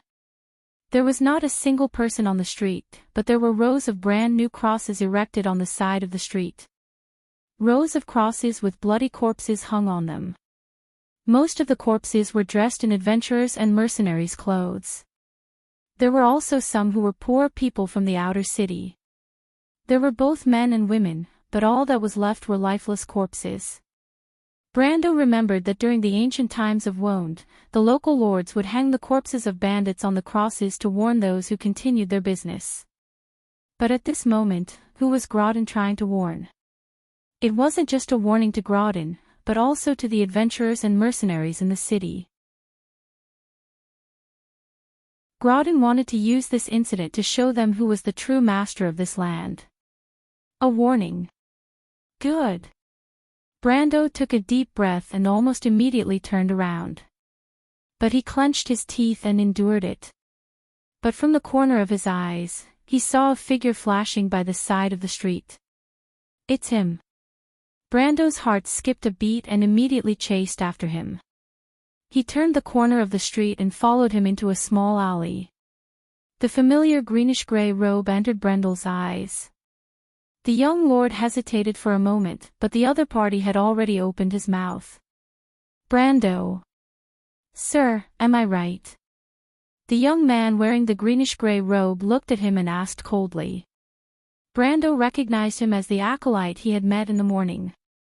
He had a deep impression of him and naturally wouldn't forget him. He nodded his head. The young man didn't immediately open his mouth. Both of them sank into silence. Although the young man's face was cold, his eyes were filled with silent anger. After a short moment of silence, the young man finally opened his mouth. "I remember you asked me if I wanted to take revenge." The young man's expression didn't change as he replied, "If I tell you now, I want to." He raised his head and clenched his teeth. "Sir, can you show me the way?" Brando remained silent. This is also what the other people in the city think. The mercenaries and adventurers have already formed a grudge against Baron Grodin. The young man stared at him and continued, "If Sir is willing, we are willing to serve you." The distance between them was less than 10 meters, but Brando shook his head. "I still have the same question. Do you want to take revenge?" The young man was startled. He hesitated for a moment before nodding his head. "Then live well." Brando looked at him and replied, "I promise you, but not now." "Sir." Brando didn't say anything else. He turned around and walked out of the alley, just in time to see the others chasing after him. But when they saw the young man's gloomy face and the endless anger he was suppressing, the Nightsong Tiger and Sanford, who didn't know the truth, could only look at each other. The young man passed by them. "Brando." Romaine was the only one who called out to him. Roman stood behind him with her small bag in her hands. She looked at him with her dark brown eyes and raised her eyebrows. "Are you angry?" Brando was slightly startled. He didn't want to say anything, but he couldn't bring himself to be angry when he looked at Romaine's face. He could only sigh and gently pat the girl's cheek. "Thank you." Roman frowned and pushed his hand away. She asked curiously, "But I haven't said anything yet. Didn't Amandina ask you to come here?" "How did you know?" Brando sighed again and shook his head. He turned his head to the other side, and sure enough, he saw the noble girl lifting her skirt to catch up with him. "Are you angry with me?" Amandina raised her head to look at him and whispered, "My lord." "You didn't do anything wrong, Amandina." Brando replied in a low voice. "But you're still angry, my lord." "Yes." "Why?" "Amandina, you know that things in this world aren't as simple as black and white." "You're right. Let Count Ranner be the highest-ranking officer in Aween's southern borders. His influence is so great that it can be said that he's a vassal. His private army can make anyone who dares to oppose him tremble in fear. Even those who are truly powerful can only curse him in secret. Not to mention the ants in our line of work." Brando shook his head and looked at Amandina. "It can even be said that if he sneezes, our path ahead will be filled with dangers and thorns. If we're not careful, we'll be reduced to ashes." "But?" Amandina asked seriously. "But," Brando nodded, "these are not reasons for me to bow down to him. If accepting Grodin's gift with a fake smile is considered shrewd, then I'd rather choose the path of iron and blood, fire and sword. Do you understand?" "You've asked me why before, Amandina, but I don't know what you're talking about," he said with a flick of his finger. "The answer is simple. There's no reason, it's because I'm Brando." He turned to look at the young Roman. "You're Brando from Butchie." Amandina immediately winked at him playfully. It was as if their minds were connected. Amandina was slightly speechless. She was stunned for a moment before she reacted, "But perhaps we can choose a more sensible way. I can understand your thoughts, my lord, but there's a saying among nobles. The dead have no right to object. Right now, we're not only facing Baron Grodin, but also the Ranner family and Madara." "My lord, you," Amandina bit her lips. Even though she felt something ignited in her chest because of Brando's words, her dark eyes were still filled with worry. "That's my problem, Amandina," Brando replied calmly, "whether it's Grodin, Count Ranner, or even Madara's undead army." He looked at Grodin's towering castle again. Since we'll have to face them sooner or later, then I'll be waiting for you." He left these words behind and turned to leave. The red-haired girl with a long ponytail who was far behind the group saw this scene. She looked at Brando's back and tightened her grip on her spear. Amandina also looked at the young man's back worriedly, a hint of admiration flashing in her eyes. But it was precisely because of this that she was even more worried that this outstanding young man would do something impulsive. After all, their current strength was far from enough to contend against Groudon. Sometimes, confidence was not enough to solve everything. Clang! A white porcelain ornament from the Anson era was smashed into pieces. Not long after Brando and the rest left, Groudon angrily smashed something in his study. There were only 3 people left in the room. Cabias and Rothko had retreated. As undead, they naturally could not stay in the castle for long. The secret alliance with Madara was not a small matter. Of course, the consequences of revealing it to the public would not affect Count Randner at all. However, the reputation of colluding with the undead would not be good if word got out. Right now, Groudon was only left with his 2 male pets, which was why he could vent his anger without any qualms. Viscount Gaston, these northerners have gone too far." The Baron was in a state of hysteria. He had never been humiliated like this in his entire life. If not for the fact that the other party was too strong, he would have definitely taken their heads. Even if it meant going to war with another family, he would not hesitate to do so. Even though it would be difficult to explain to Count Randner, Groudon did not have the time to care about such details in his rage. Seeing him take 2 deep breaths, one of the male pets finally dared to approach him and whispered, "My lord, they have already left the castle. Why don't we just, P.S. I've been depressed for the past few days, and it's hard for me to write. I've been in seclusion for a few days, and I've finally cleared my mind today. I've broken through the barrier of the strong, and everything is clear before my eyes. I hope all the eunuch haters can scram now." Chapter 213. "My lord, they've already left the castle. Why don't we, even though he's a viscount, his family shouldn't be able to reach so far south. If I remember correctly, he's from Balta, the northernmost border of the kingdom." Idiot! Groudon was furious, but his mind was still clear. He couldn't help but curse. He snorted coldly and said, "Who should we send? That guy is at least a gold-ranked fighter. Didn't you hear what that skeleton said? The red-haired woman beside him is probably at the same level as well. Do you think I don't have enough trouble? My lord, it's my fault for not thinking things through. Then why don't we just seal the city gates and leave them here?" Another male pet cautiously approached him and asked. Groudon took a deep breath and kicked the bastard away. "Do you have a pig's brain? Who's going to seal them off?" he scolded. "Why don't I send you instead?" The male pet cried out in pain, but quickly got up and shook his head with a pale face. Even though he did not know the strength of a gold-ranked fighter, he knew that he would only be courting death if he went. "Then let's ask those skeletons to do it. Didn't they sign an alliance with us?"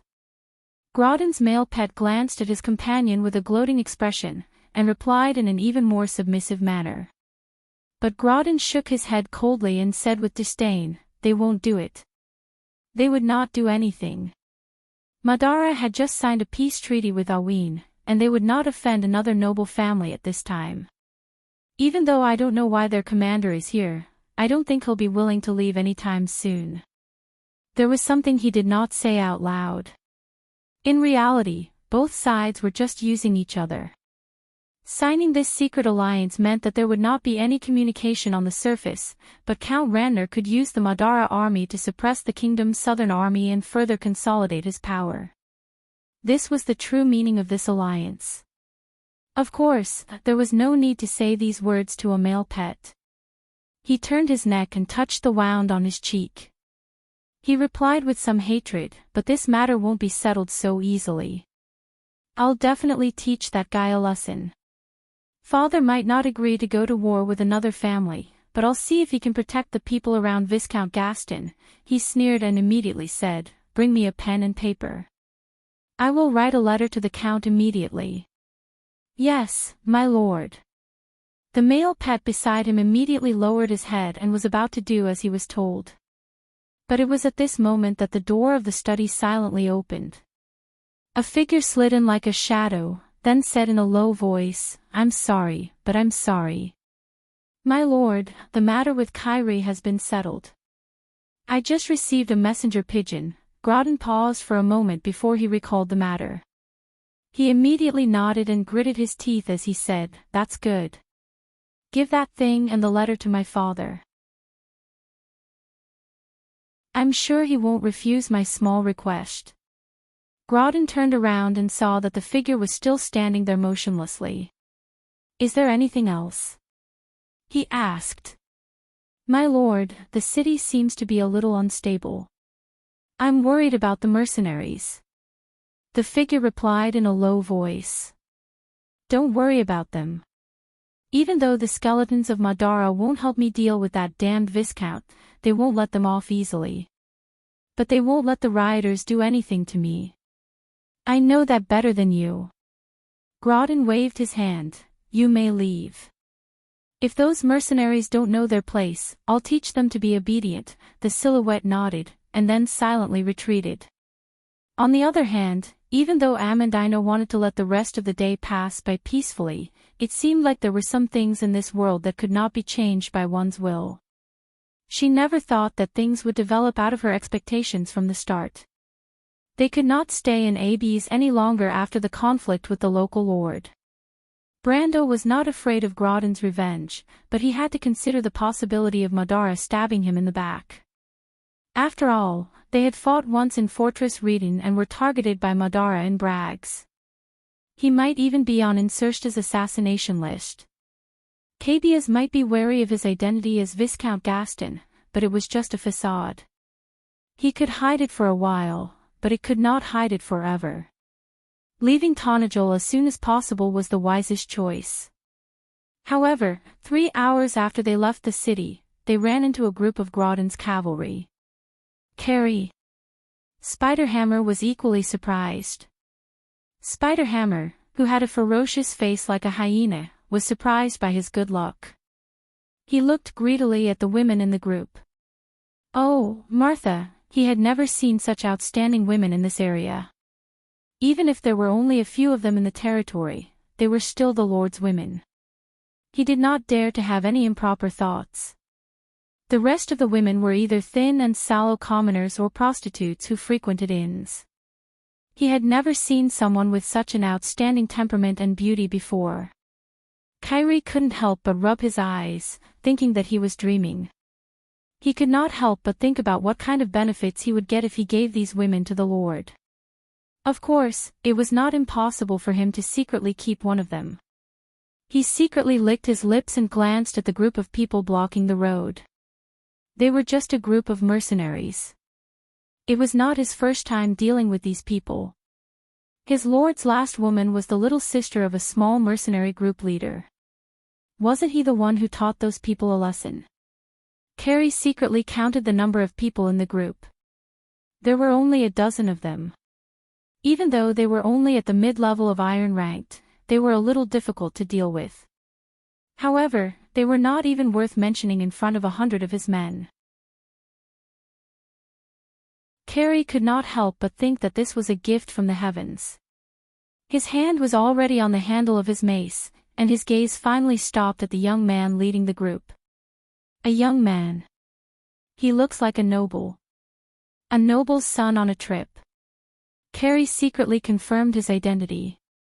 This kind of person was not uncommon in Wonde, but to be so determined to travel to a barren place like Tonajol, one must be naive. Did he really think that he could run around as he pleased just because he was a noble? The cavalry captain could not help but smirk as he licked his lips and asked, "Who are you people?" His hand was still on his weapon, and his voice was like a broken bellows, leaving a deep impression. "Don't you know where this place is?" So many people are carrying weapons in violation of the ban, could it be? He wanted to say bandits roaming the wilderness, but he could not finish his sentence because he saw the young man looking at him strangely, as if he was looking at an idiot. Did you come from the Green Village? Brando asked as if he did not hear the question. Carrie was startled, but he immediately reacted. Bastard, who do you think you are talking to? Do you know who we are? We are Lord Grodden's cavalry. I suspect that you are a group of bandits roaming the wilderness. Throw away your weapons and surrender. He shouted fiercely, otherwise, when I give the order, you won't have time to regret it. So? Brando asked. So what?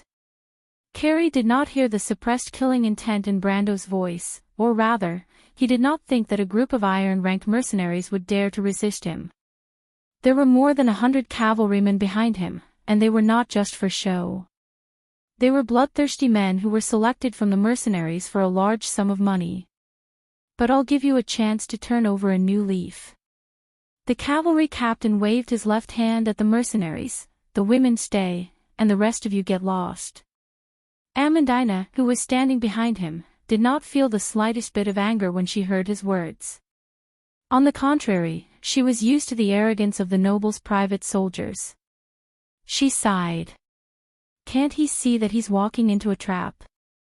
Amandina could not help but look at Brando. The anger that the youth had been suppressing since he left the Baron's castle finally erupted. His right hand loosened from the scabbard and drooped down. He tilted his head and said word by word, I remember you asked me who I am, right? Carrie was startled again. Is there something wrong with his head? However, this noble knight captain who had been through hundreds of battles still subconsciously tightened his grip on the hammer in his hand. For some reason, he felt that something was not quite right. Mr. Cavalryman, I wonder if you have heard of a story. A story? A story about being brainless and unhappy. This time, it was not just Carrie, even Amandina and the night-song tiger were startled. There were only a few famous bedtime stories in Wonde, but they had never heard of a story about being brainless and unhappy. What kind of name is that? While they were surprised, Carrie felt like his lungs were about to explode from anger. He subconsciously thought that he was being played, and could not help but reply fiercely, I'm sorry, I've never heard of this story, and I'm not interested in these children's stories. He gritted his teeth and said, Don't try to stall for time, I'll count to 3, and this is your last chance. He turned his horse around and shouted, 1. But Brando shook his head, there's no need to count. He raised his head and said, What I want to say is, my name is Unhappy. He raised his hand, and everyone only saw a flash of a figure, followed by the crisp sound of bones breaking. The cavalry captain who had his neck broken maintained his shocked expression for the last moment, and fell off his horse with a bang. P.S. I'm also very unhappy in the face of a brainless person. If I'm unhappy, my thoughts won't be clear. If I'm some kind of troll, not only will I not read the original version, I won't even read the pirated posts. I'll be trolling while reading, and I'll be proud to accept it. Chapter 2:14. The battle ended very quickly. Indeed, the night-song tiger, Sanford, and the rest were on par with the ferocious cavalry. However, the noble cavalry captain who had lost his life at the start of the battle did not expect that there were 2 gold rankers among this group of ordinary people. The Oracle of Thunder, Scarlet, and Brando, who had just reached the edge of the elemental barrier and entered the gold rank. The 2 of them were like 2 silver and red flames bursting out from the ground. They shot forward in an instant and passed through the entire cavalry. Looking from above, it looked like an electric dragon and an ice dragon traversing the north and south. The dead were lying on the ground. At that moment, the cavalry collapsed. Before the battle even started, they had already scattered and fled in all directions. Unfortunately, the speed of the warhorses was only enough to bully ordinary people. It did not give them any advantage in escaping. In just half an hour, the only thing left on the plains were the corpses of the cavalry and the horses. This was the result of Brando not summoning the elven princess and the cards that he bought. Otherwise, the whole process would not have taken so long. Metasha was also a gold ranker, and she was also a cavalry. Coupled with the unicorn's speed, which was 10 times faster than the warhorses, she would probably be able to slaughter all the scum in a few rounds. But that was not important. After the battle, Brando finally calmed down. He sat on the corpse of a warhorse and looked at the others who were cleaning up the battlefield. At the same time, he finally had the time to check his own condition. In Baron Grodin's castle, he broke through unexpectedly due to his anger and entered the ranks of gold rankers. But until now, he had not checked his condition. Ever since he came to this world, he always thought that his unique advantage was that he could level up through experience. The process of activating his elemental barrier could be completed by completing a few simple quests.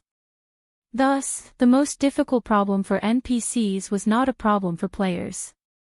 However, after the battle with Brando's grandfather in the dream, he had always suspected that his elemental barrier could be improved through training. This was supposed to be the privilege of NPCs. Suspicions were just suspicions, because he had never experienced anything similar after that. Moreover, the growth in his swordsmanship could be explained as him inheriting and digesting Brando's original memories. If he saw it as a mission reward, everything would make sense. However, it wasn't until today that he finally realized that he seemed to possess some of the characteristics of an NPC.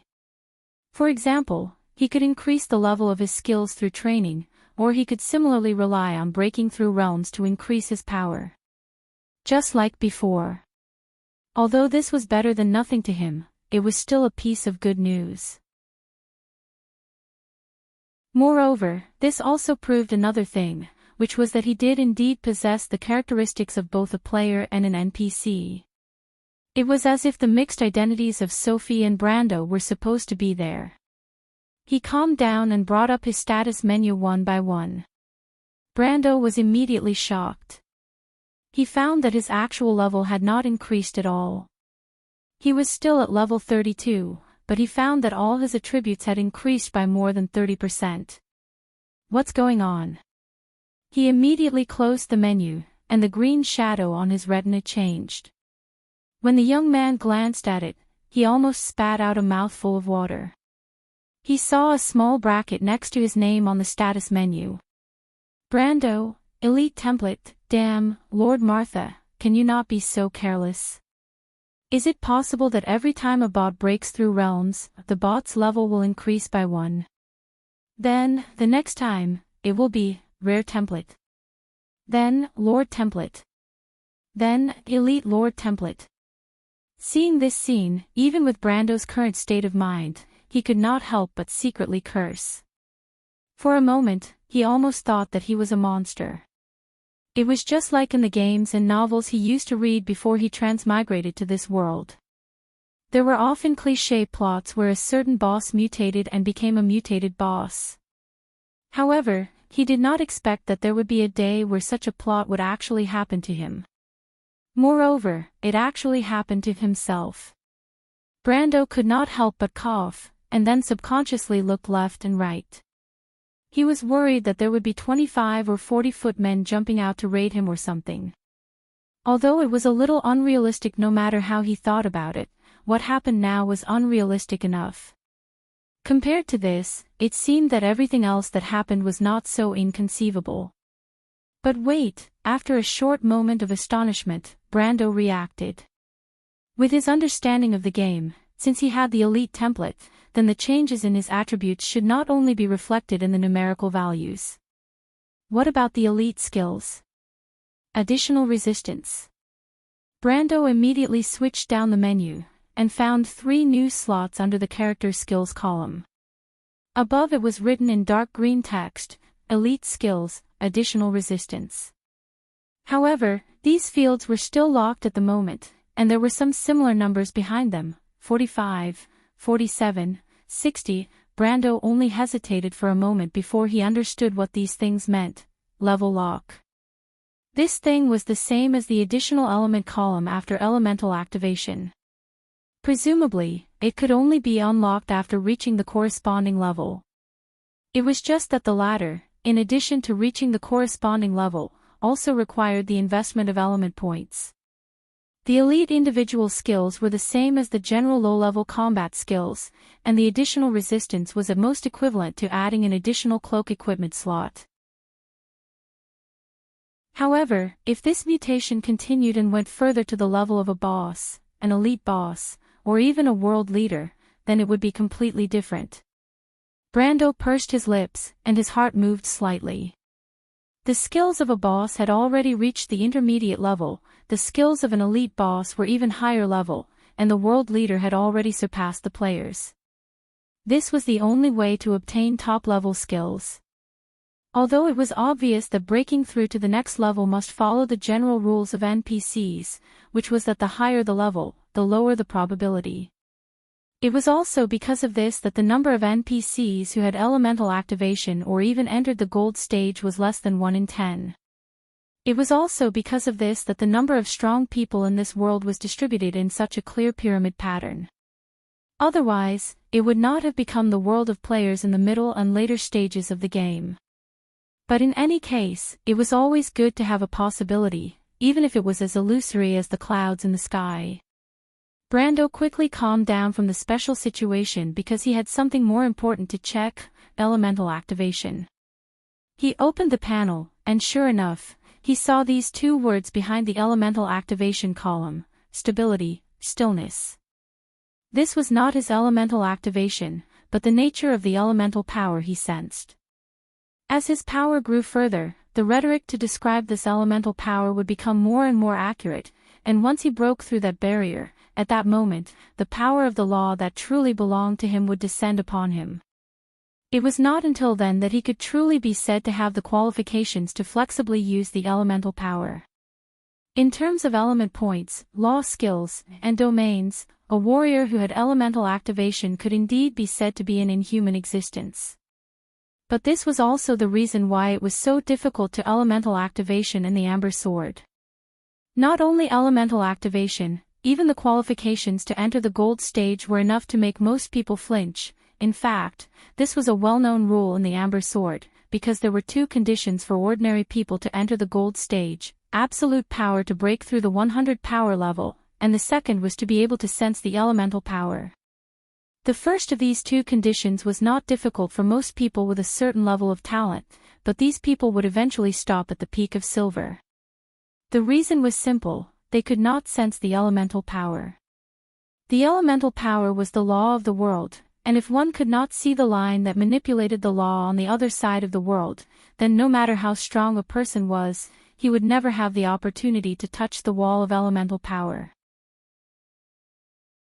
In comparison, wizards, priests, and even knights were far more likely to touch the law of the line than warriors, so the latter's ratio of NPCs in the game was even less than 1 in 10,000.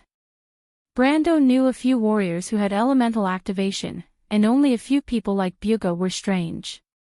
The rest, most of them were knights.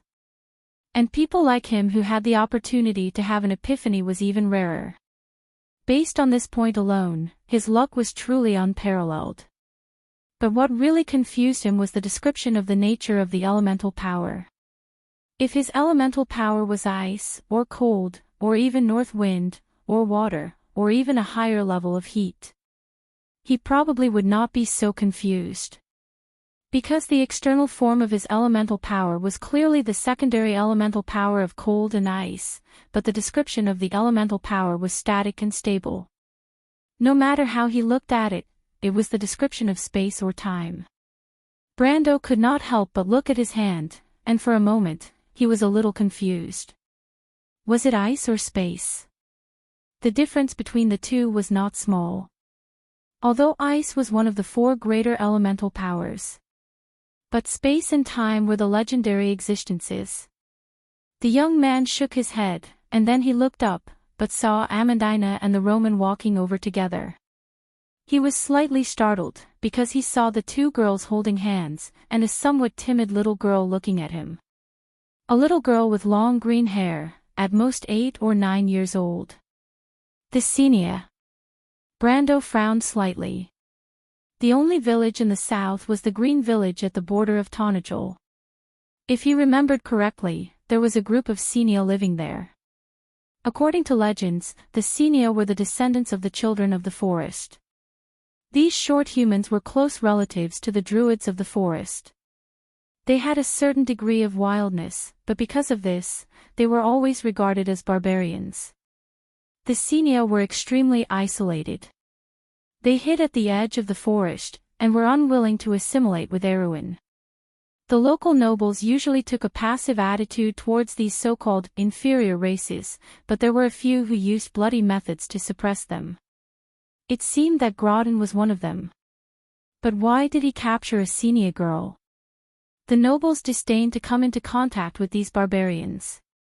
Even if they were touched, it would be considered a great humiliation. Even the commoners did not think highly of these barbarians. The young man subconsciously touched his chin. But the green village was his destination. P.S. Today's final chapter, thank you. Thank you for your suggestions and help. My thoughts were all closely related to you. Thank you for your suggestions and encouragement. To be continued. If you want to know the future, please go to www.chidian.com. There are more chapters. Support the author, support the original reading. Chapter 2:15. The little girl's eyes were like emeralds covered in dust, hiding a deep, soul-stirring green that radiated with the power of life. Her slender, seemingly malnourished hands were holding Amandina's and the Roman's hands respectively. She was wearing a gray linen dress, and her white knees were bare as she stood on the ground. She bit her lips as she looked at him. Brando was slightly startled. In his eyes, the long green hair that flowed like a waterfall was like a newly grown vine. Her face was covered in dust, and it was filled with a weak and timid aura. But the little girl did not avert her gaze, and only looked at him cautiously. This is... In the entire world of Vaunt, apart from the forest elves, only the pure-blooded Senia had emerald eyes. They were the children of the tree. However, the green hair that cascaded down to her waist like a waterfall was so dazzling that the young man almost thought that she was an infant oracle of God. In the Amber Sword, he had only seen one NPC with such pure green hair. It was the Angel of the Tree. Scarlet took it from the cavalry, or perhaps from a nearby village. Amandina answered. She lowered her head and carefully combed the hair in front of the little girl's forehead. Brando looked up. She's a Senia, did you know? What's that, Brando? The Roman held the little girl's hand and blinked as he asked. A Senia. Amandina's hand subconsciously retracted, but she hesitated for a moment before she finished what she was doing. The little girl was startled and looked at her with her emerald green eyes. Amandina's gaze was a little complicated. There were rumors about these green people in many places. One of the most widely spread rumors was that these Senia carried the disease of the beast men. Most people did not want to come into contact with these savages in the forest, let alone nobles. In extreme areas, people even supported burning these heretics to prevent the spread of the beastmen disease. But Brando lowered his head and softened his tone, just like the Wone people who were used to comforting children. Then he looked at the little girl and asked, "What's your name?" To the young people, the Senians were no different from the people of Erewhon and Cruz. 7 or 8 centuries ago, during the war against the Dark Dragon, the Senia had hidden themselves in the vast forests of the south and sealed themselves off for hundreds of years. Their backwardness was seen as their own fault, but to Brando, this period of history was more like an abstract symbol described in the background. The little girl looked at him and opened her mouth slightly. She doesn't speak Cruz. Amandina replied. Brando wasn't surprised. He nodded and straightened up. It's okay. I roughly know where she came from. But I'm a little curious. Amandina nodded lightly to show that she understood his curiosity. Ever since she knew that the little girl was a Senian, she wanted to know why the nobles were so kind as to not execute her. Not to mention a barbaric place like Tonajul, even in the hinterlands of the kingdom, it was within the law to execute a Senian. Brando stood up and looked around. We'll send her to the Green Village. Green Village? Yes. Where is that? A Senian village. Brando looked around and picked up a cavalry sword from the ground. He weighed it in his hand and sheathed it. It's just south of here, about half a day's journey. A Senian village. Why are we going there? Amandina frowned and whispered, find someone to send this little girl back. My lord, the Senians, she wanted to say something, but Brando waved his hand at her. My lord. Amandina frowned and objected, that's the Senians we're talking about. If outsiders know that we've dealt with them, it won't be good for my lord. My lord, your reputation. Amandina frowned slightly and suddenly remembered that the little girl was still by her side. Even though she knew that Brendel might not understand her words, she still subconsciously shut her mouth. There's no need, Amandina, Brando interrupted her and replied, but that's our destination. What? Amandina was stunned. Brendel nodded. To find Valhalla, not only did he have to go to the Green Village, he also had to rely on the Senians' help. Mother Marcia had done him a huge favor by sending this little girl to him.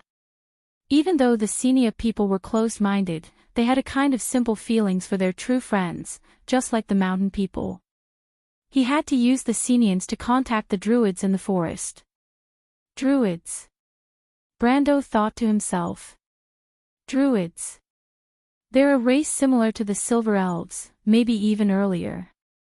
They disappeared from the civilized world after the Year of Prosperity, 350 years ago. Brando, what are the Senians? The Roman grabbed the little girl's hand and blinked when she saw that her question was not answered. It's a long story. Brando smiled and raised his hand to scratch her nose, causing Amandina to frown and take a few steps back. Brendel finally answered, but the elves have a name for them. At-Zon. Brando said, children of the forest. Werewolves. Amandina's eyes widened in curiosity, I've heard of them. Brendel lowered his head.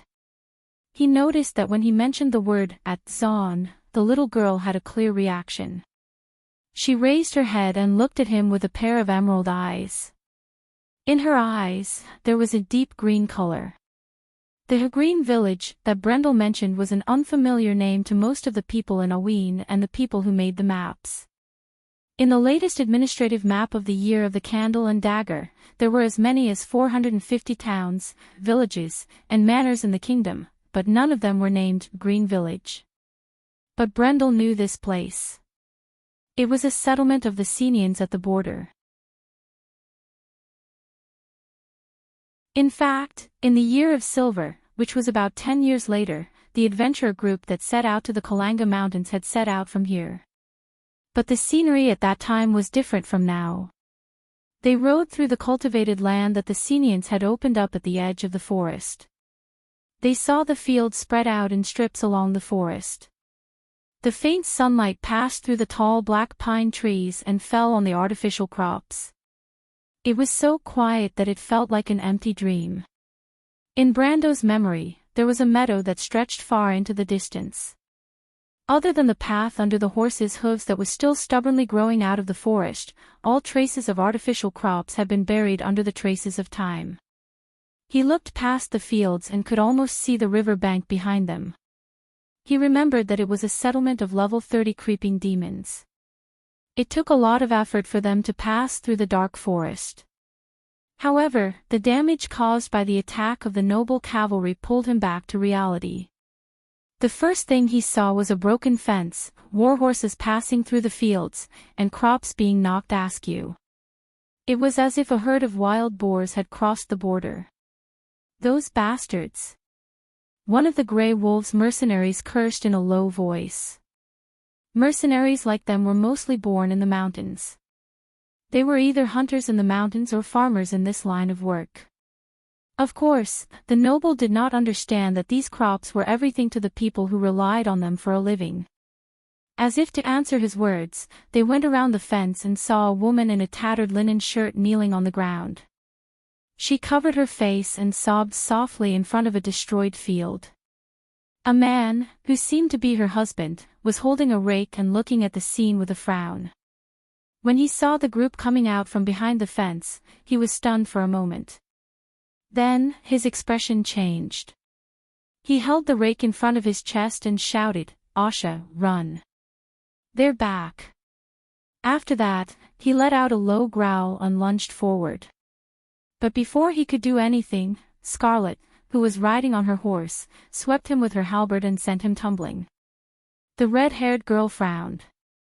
She did not expect the man to be so weak.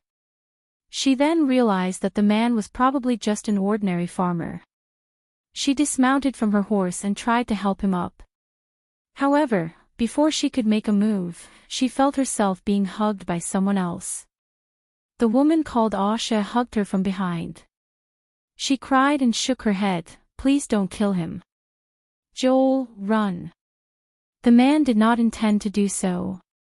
His eyes turned red when he saw his wife hugging Scarlet. He growled and charged forward again. His growl was close to that of a wild beast. However, he immediately felt a sharp spear pressed against his throat. He looked along the spear and saw the red-haired girl's cold amber eyes. He subconsciously froze and couldn't help but shiver.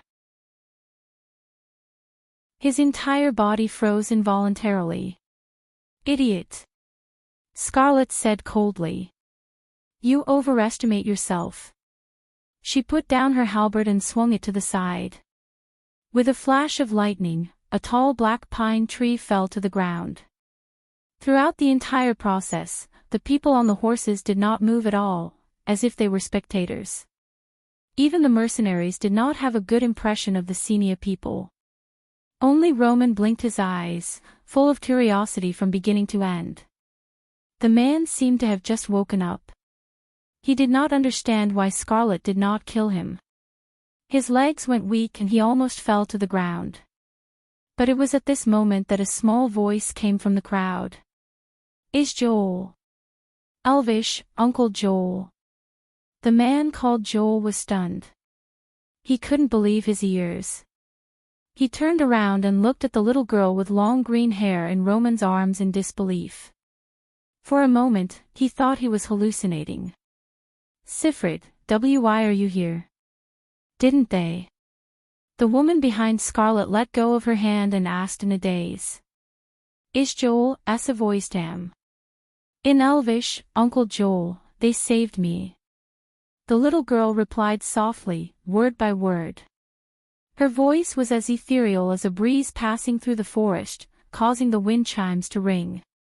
"P.S. I had something to do yesterday, so I was delayed. I didn't even get to send you a notice. Sorry."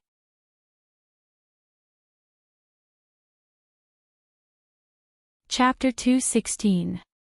The corpses of the deceased were laid out in the middle of the village square in front of the statue of the goddess of the forest, Naya.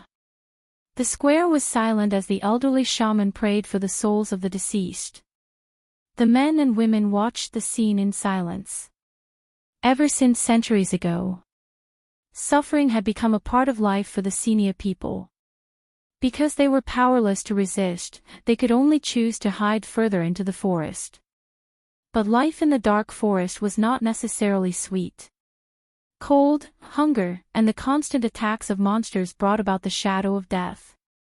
Everyone looked at the oldest among them, their elder. To the Senia people, being the oldest meant having a wealth of experience, as well as being a natural leader. In times of hardship, the elder was always able to lead the people out of their predicament. But this time, even the wise elder's eyebrows drooped as if he was powerless. The old man gripped his walking stick tightly. Every wrinkle on his face seemed to be written with a heavy shadow. He sighed, and a dark-skinned middle-aged man with a short beard gritted his teeth and turned around to leave. "Uncle Bolton, where are you going?" A tall youth beside the old man called out to him. The middle-aged man stopped and answered without turning his head, "I'm going to snatch Sifrid back." "Calm down," the youth persuaded. "Uncle Bolton, what can you do by yourself? Are you going to throw your life away?" "I promised Sally. Even if I'm going to throw my life away, I'm going," the middle-aged man stubbornly replied. But he also understood that it was only said out of anger. He could not help but turn around and clench his fists. Every muscle in his body was stretched taut. "Bolton, calm down." The old man with the walking stick finally spoke. He sighed, "Sally is my daughter. Sifrid is also my granddaughter. Once winter is over, we'll return to the forest." The middle-aged man turned around and looked at everyone with bloodshot eyes. "Then what about Sifrid and the others? Are we not going to avenge them?" Everyone fell silent and lowered their heads. The middle-aged man snorted coldly and turned around to leave. The old man sighed again as he looked at the middle-aged man's back. He knew that the middle-aged man would not really go out and cause trouble for the noble knight. Every man in the tribe would not easily abandon the tribe. This was their responsibility. However, no matter what, Bolton's departure still made the crowd go silent. But what could they do? The strongest person in the village was the silver-ranked martial arts master. It was impossible for him to be a match for the terrifying Baron. However, the silence did not last for long. The ceremony had to continue. But at this moment, everyone saw a figure stumbling into the village. It was Joel, who was on guard duty outside the village. Everyone recognized the familiar figure. They couldn't help but feel nervous. Could it be that the vicious aristocratic knight had returned? But didn't they already take Sifrid away? "What's wrong, Joel?" The old man was slightly taken aback, but he immediately asked. As the leader of this group of people, although he maintained a deliberate calm on the surface, his hands were actually tightly gripping the wooden staff in his hand. "Sifrid! Sifrid!" Joel gasped for breath as he finally reached them. It was as if he had seen a ghost. "Sifrid!" The old man froze for a moment before his expression changed. "What's wrong with her?" "Sifrid was rescued." "What?" The news that the little girl had been rescued quickly spread throughout the village in the remote forest. But Brando was a little embarrassed by his current situation. He did not expect that his group would receive such a cold reception. "Even though I've never expected gratitude from anyone for anything, I'm still the one who brought Sifrid back to the village." However, none of them had expected that the gratitude they received was far less than the suspicion and fear they received in their eyes.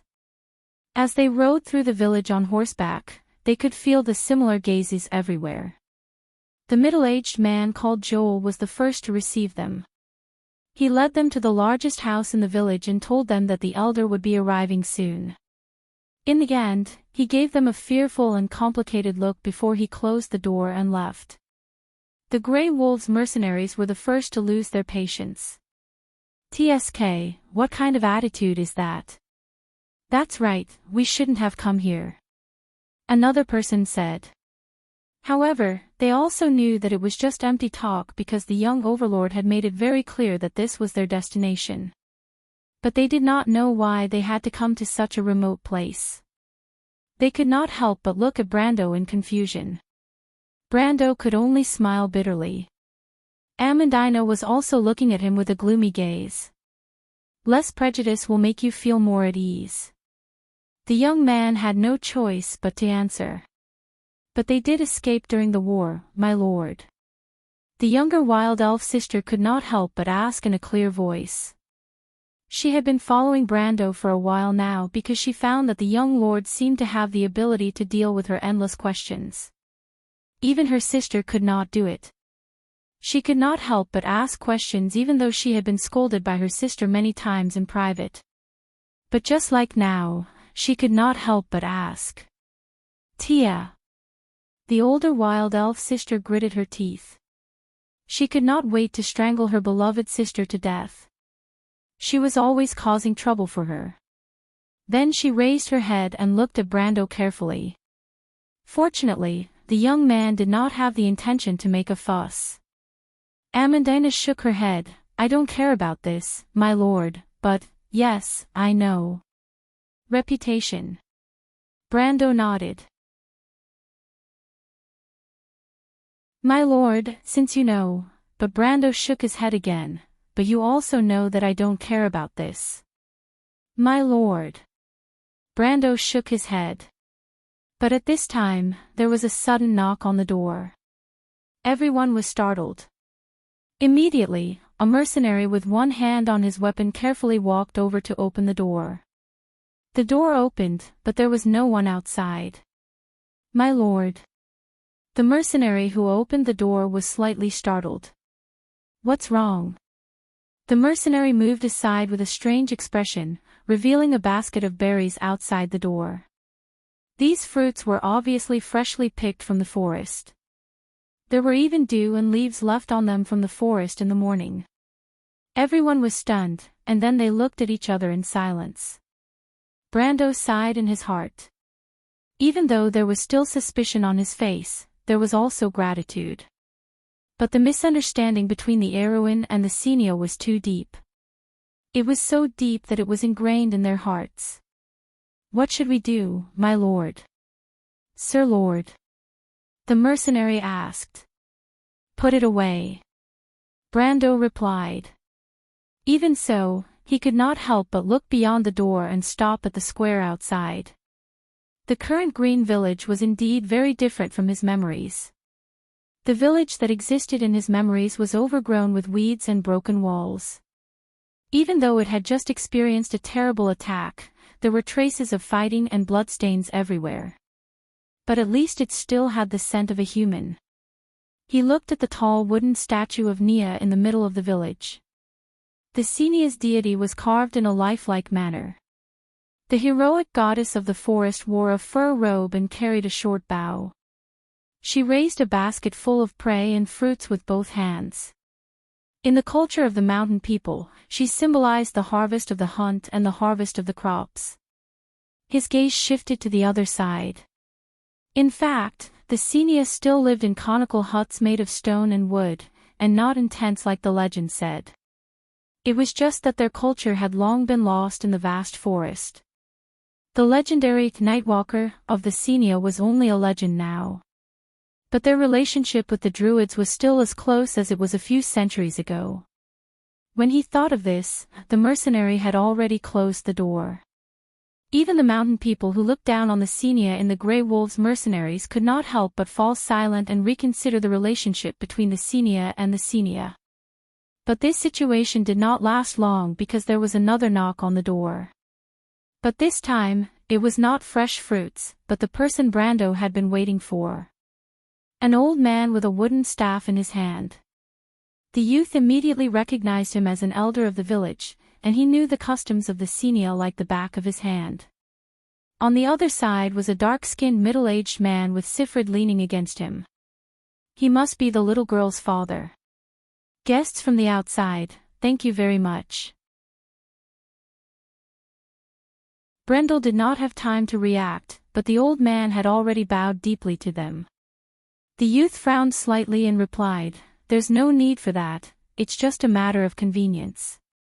He paused for a moment and went straight to the point. Besides, I also have a matter that I need your help with. The old man and the middle-aged man beside him looked at each other and nodded. Joel has already informed us of your request. It's not a problem for us. When Brendel heard this, he raised his head and looked at him. He knew that the old man was lying. It was dangerous to enter the dark forest at any time. Even a group of mercenaries like them had to be fully prepared. For ordinary people like them to enter the forest, especially in the depths of the forest, it was no different from sending them to their deaths. However, this Senia elder was lying. Who are you going to send? Brendel raised an eyebrow and asked. I'll go. The middle-aged man glanced at his daughter, then looked at them and answered resolutely. Pizos. Elvin, Daddy. The little girl immediately raised her head and asked in surprise. To be continued. If you want to know what will happen next, please go to www.chidian.com to read more chapters. Support the author, support the original reading.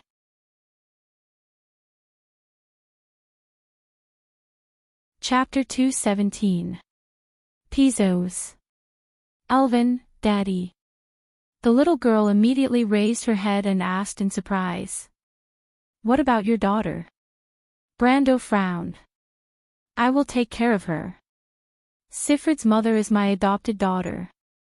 The elder paused for a moment before he answered, Don't worry, my lord. Besides, Bolton came willingly. He is very grateful that you brought Sifrid back. He paused for a moment and stroked Sifrid's hair. Of course, if I didn't have to stay behind to lead everyone, I would rather be your guide, my lord. Compared to Bolton, I am more familiar with this forest. I hope my lord can understand. Everyone fell silent.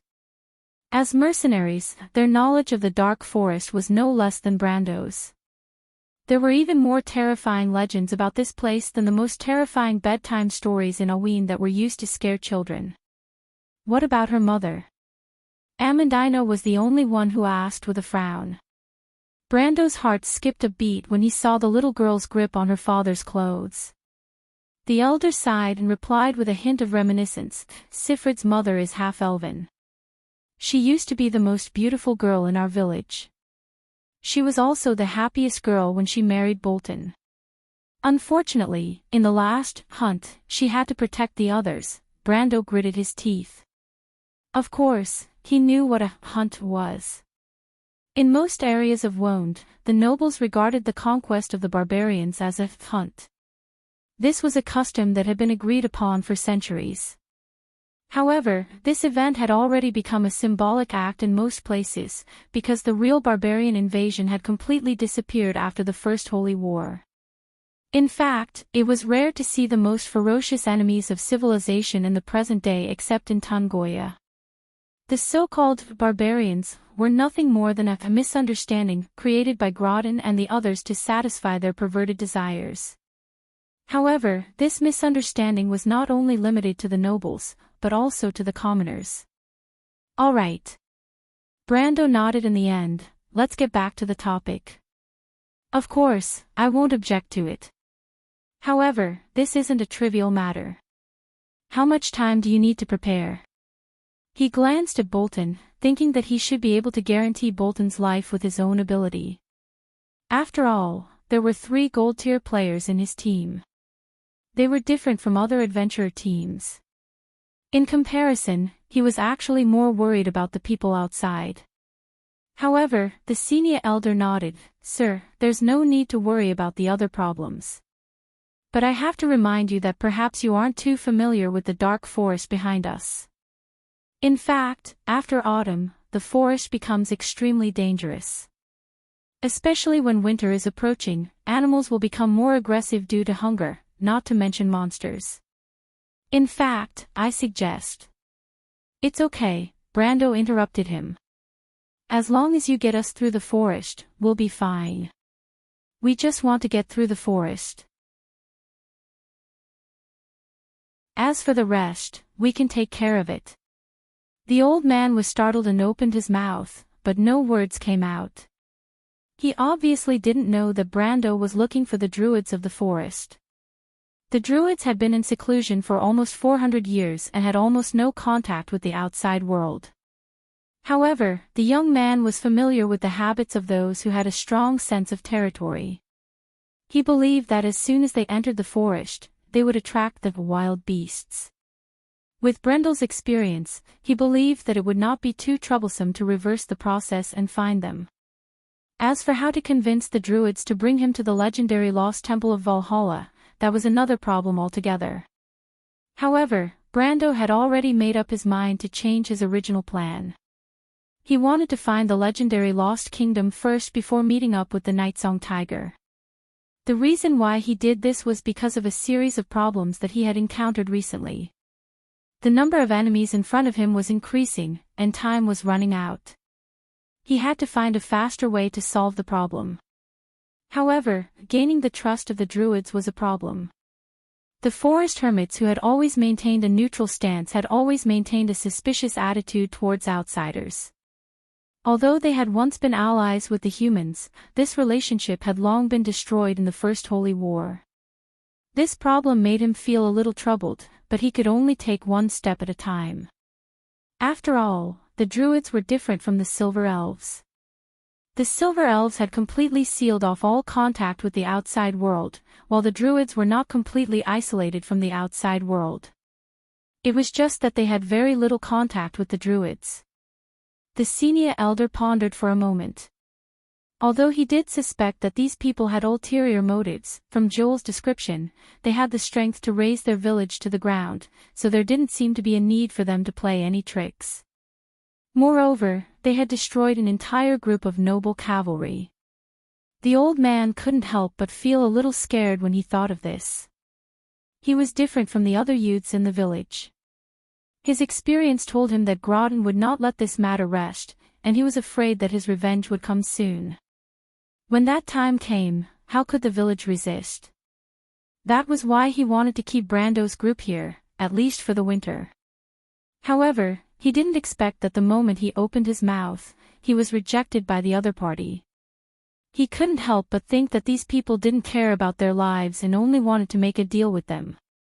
However, the old man thought about it and decided that they didn't have the right to refuse. Thinking of this, he couldn't help but sigh even more deeply, appearing somewhat helpless. "I understand, my lord."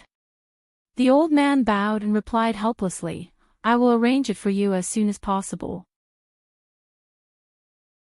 Please rest assured, my lord." Brando listened to the old man's words without batting an eyelid and only nodded. Looking at the senior elder's back as he left, Brando finally felt relieved. He couldn't help but sigh. He understood the elder's worries, but he didn't have the time to stay here for the winter. Moreover, there was no use in staying here. He didn't mind telling Groton that he was the one who did it, but he couldn't guarantee that the temperamental bastard wouldn't be angry at him. It was almost certain that Groton would be angry. "Brando, can we help them?" The Roman tugged at his sleeve. "Only if they are willing to enter the forest with us. But even then, we can't provide them with enough food for the winter. The only place we can buy food from is Groton's territory. Little Roman, do you think he will provide us with food?" The young man asked calmly. Romain's eyes flashed. "I'll stay." The red-haired girl sat at the side and rested her halberd on her shoulder. She turned her head and looked at Brando with her amber eyes. Brando touched her forehead. The same spot on her forehead had a black pattern that was spreading like a shadow. Everyone knew that she had nightmares every night and was almost out of breath, but when the girl was awake, she didn't say a word about her situation. "You can't stay, Scarlet." He sighed, "I don't even dare to let you stay too far away from me. You have to stay here for a few months.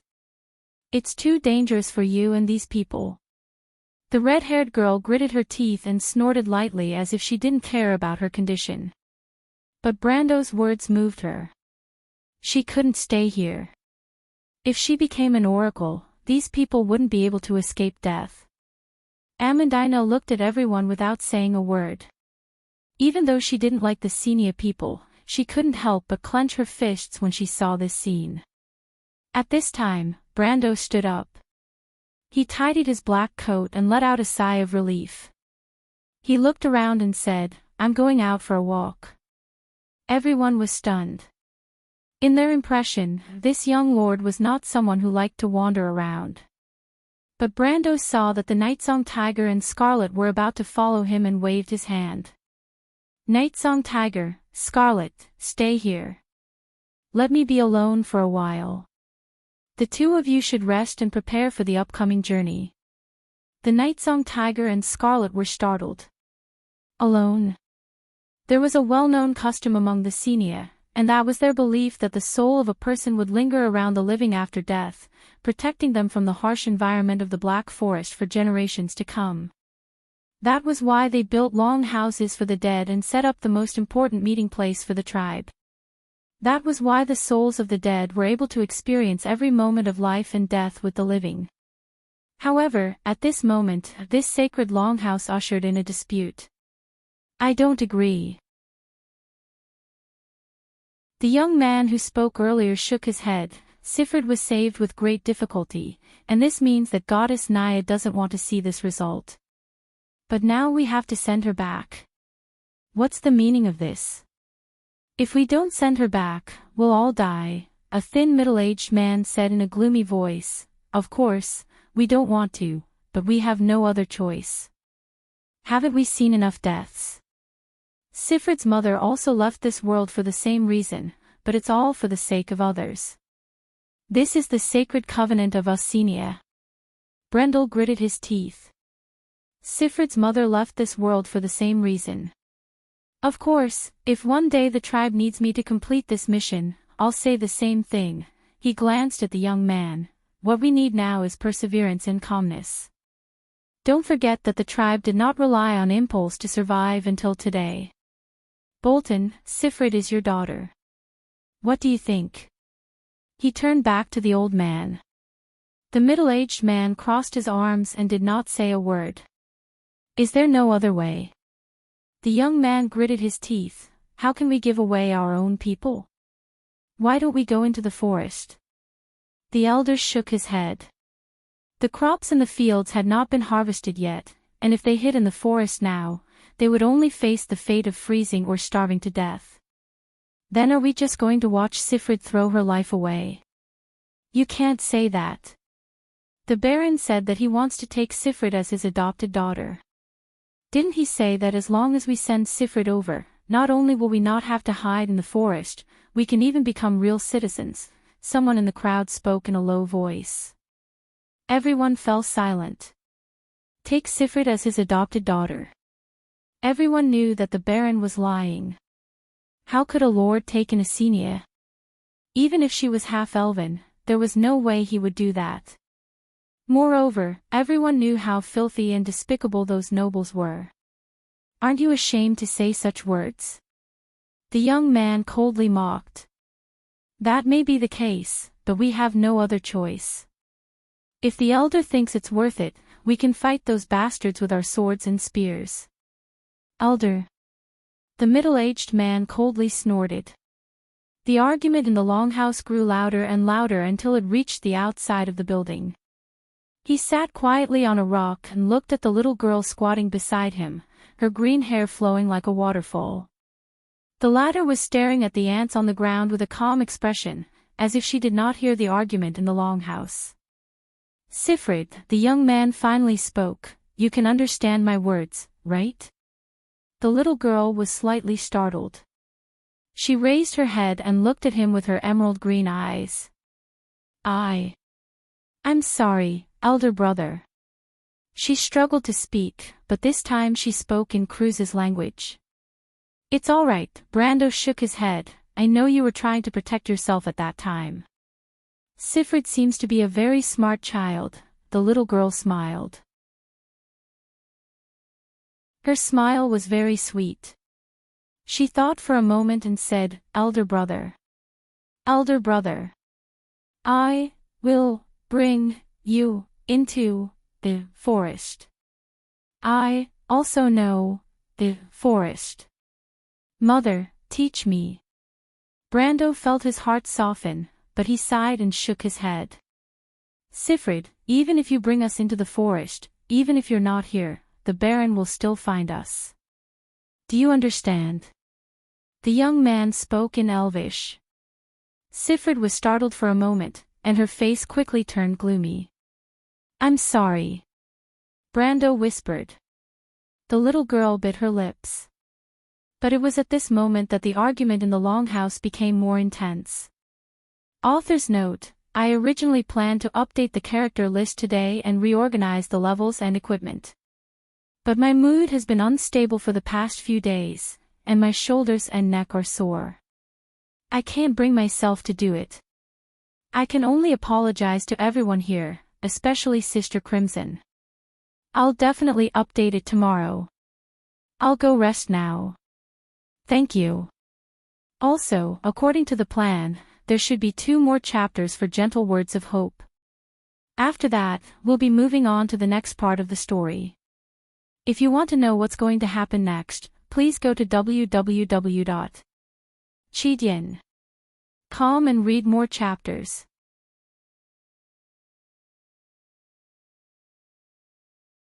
Chapter 218. Just as Brando finished his apology, the quarrel in the longhouse escalated to another level. Bang. The young man slammed his hands on the wooden table, his veins bulging. I don't agree. Sifrid is still a child. She's Lady Sally's daughter. She's still Lady Sally's daughter. We are the men of the tribe. Men, are you going to exchange a child's life to survive? Can you do it? Can we? The young man's roar reverberated in the longhouse. Everyone looked at each other, but no one dared to answer. Bolton crossed his arms in front of his chest and remained silent. The elder sighed softly. He raised his head and blinked his old, cloudy eyes. Everyone took a deep breath. Who is that? Brando asked as he looked at the longhouse. Brother Toe. The little girl replied in Elvish. She blinked her eyes, and her voice sounded like a string of silver bells ringing in the forest. Brando nodded.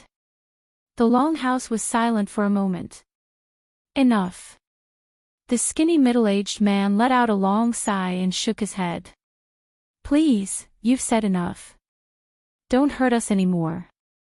Uncle Cliff. The young man clenched his fists. It's enough. We understand that. But we are Senia.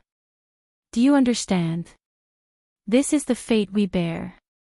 Life and death are not up to us. Toe, do you still remember our tribe members who froze to death in the forest? The elder asked in a low voice. The young man relaxed slightly. He wanted to say something, but he couldn't make a single sound. He could only bite his upper lip tightly. He raised his head and took a deep breath. Blinking his red eyes, he said, Of course, my father, he did it to keep you alive, child. The elder sighed. I know. Every one of us did it, the elder replied, so please consider our position, and the position of our dead tribe members.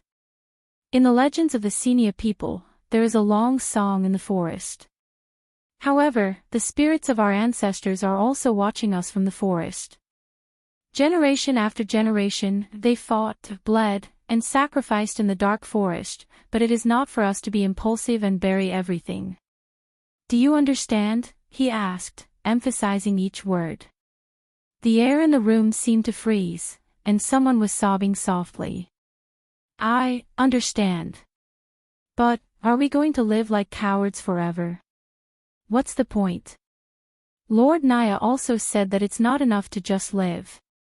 The young man turned his head away and wiped his eyes. He choked with sobs and said, Can we give up everything in order to live? At least as long as you're alive, there's hope. The middle-aged man shook his head. If I can't see any hope, please, at least I hope to leave this hope for you. The young man lowered his head. Elder, please make your decision. The middle-aged man turned his head. A trace of sorrow flashed in the elder's eyes.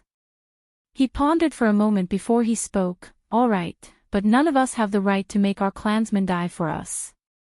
I hope you can ask for Sifrid's opinion.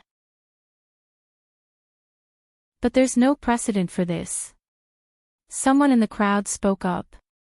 That's because those who made the decision before were either men or elders. I believe that they have the ability to judge and understand what they are doing.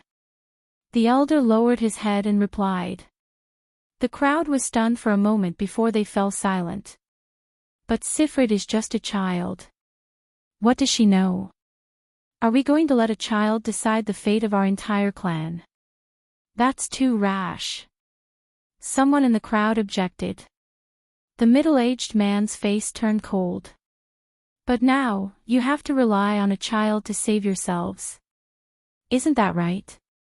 Even if you have no choice, shouldn't you feel ashamed?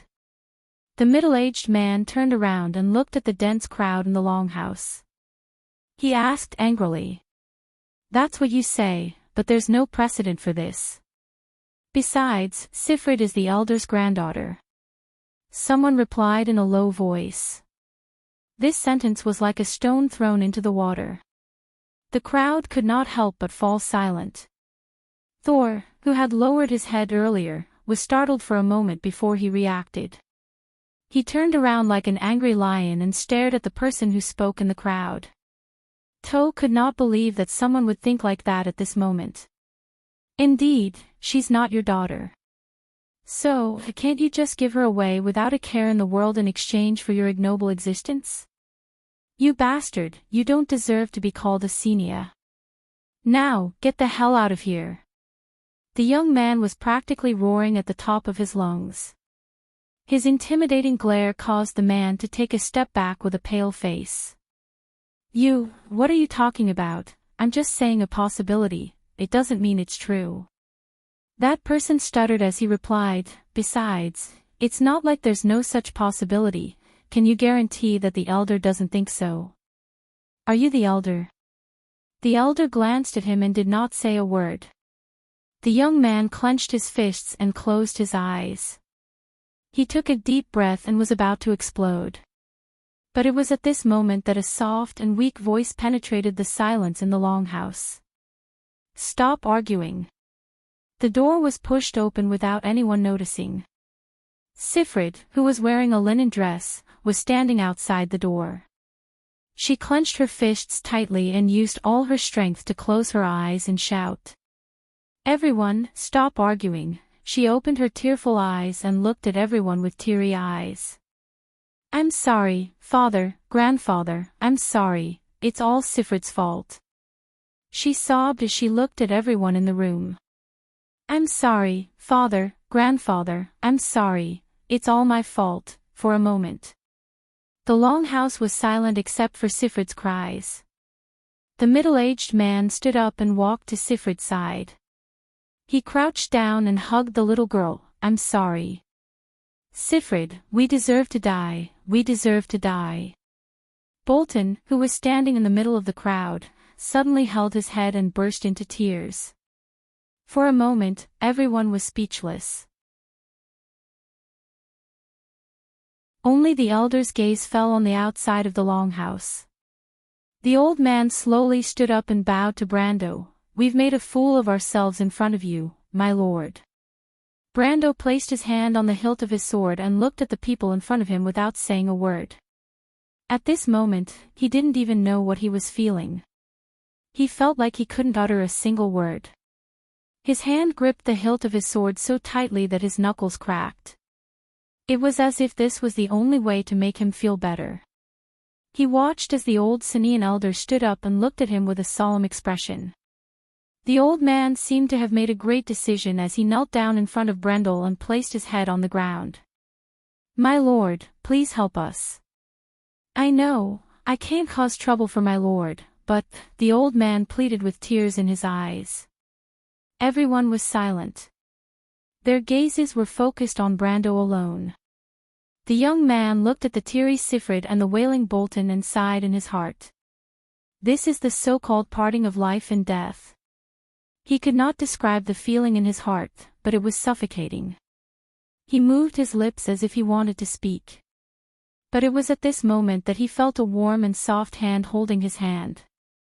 The young man was slightly startled. He turned around and saw a pair of dark eyes.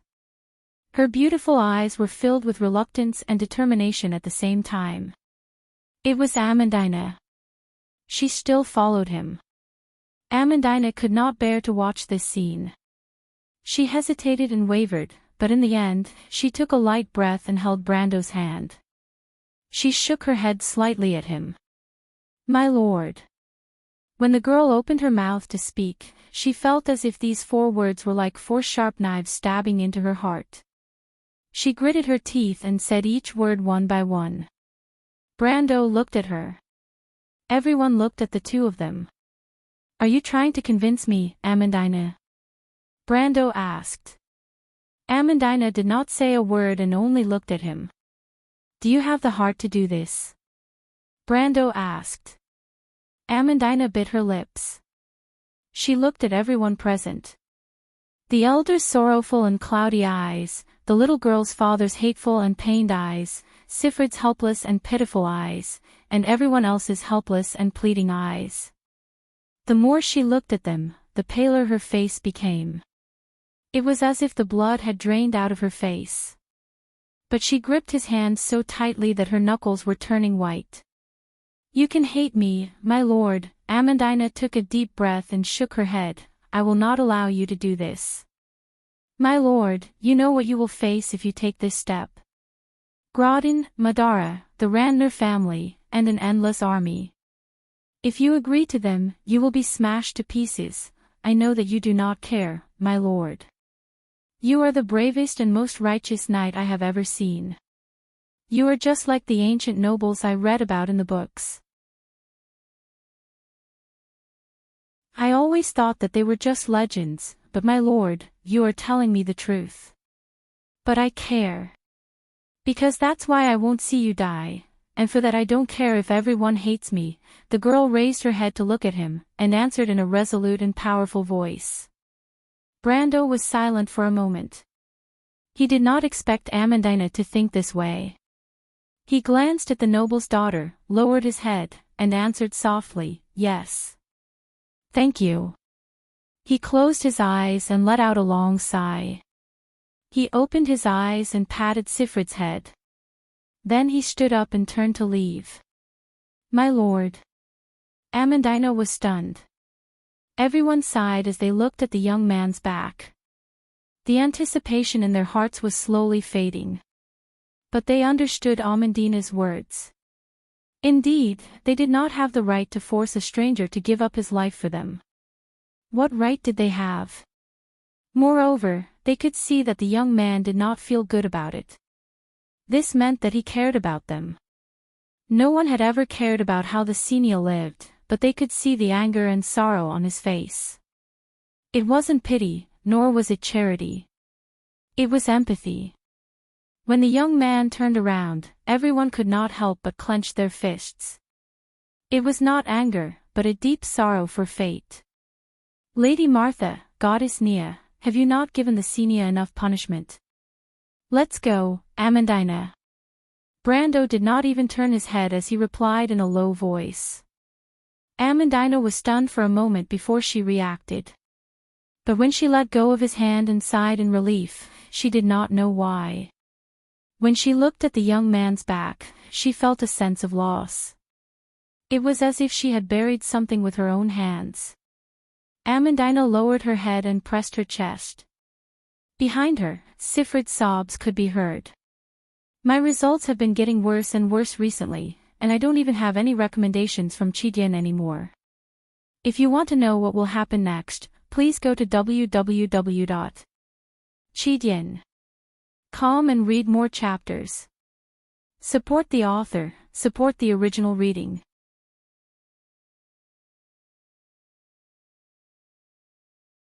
Chapter 219. The Senior's night was peaceful and tranquil, a night where one's soul could rest. The forest was so quiet that it was like a harbor, a place where one's soul could fall into a deep slumber. The dispute during the day came to an end as dusk fell, and the Senior village regained its tranquility once more. But from the shadows of the bonfire, a small shadow crept into the Senior village's warehouse. Siffred took small breaths as she cautiously looked around. Her emerald green eyes were filled with nervousness. She slowly pushed open the door with her small hands and sneaked in before carefully closing the door from the inside. The warehouse was pitch black, with only a beam of cold moonlight coming in from the skylight above.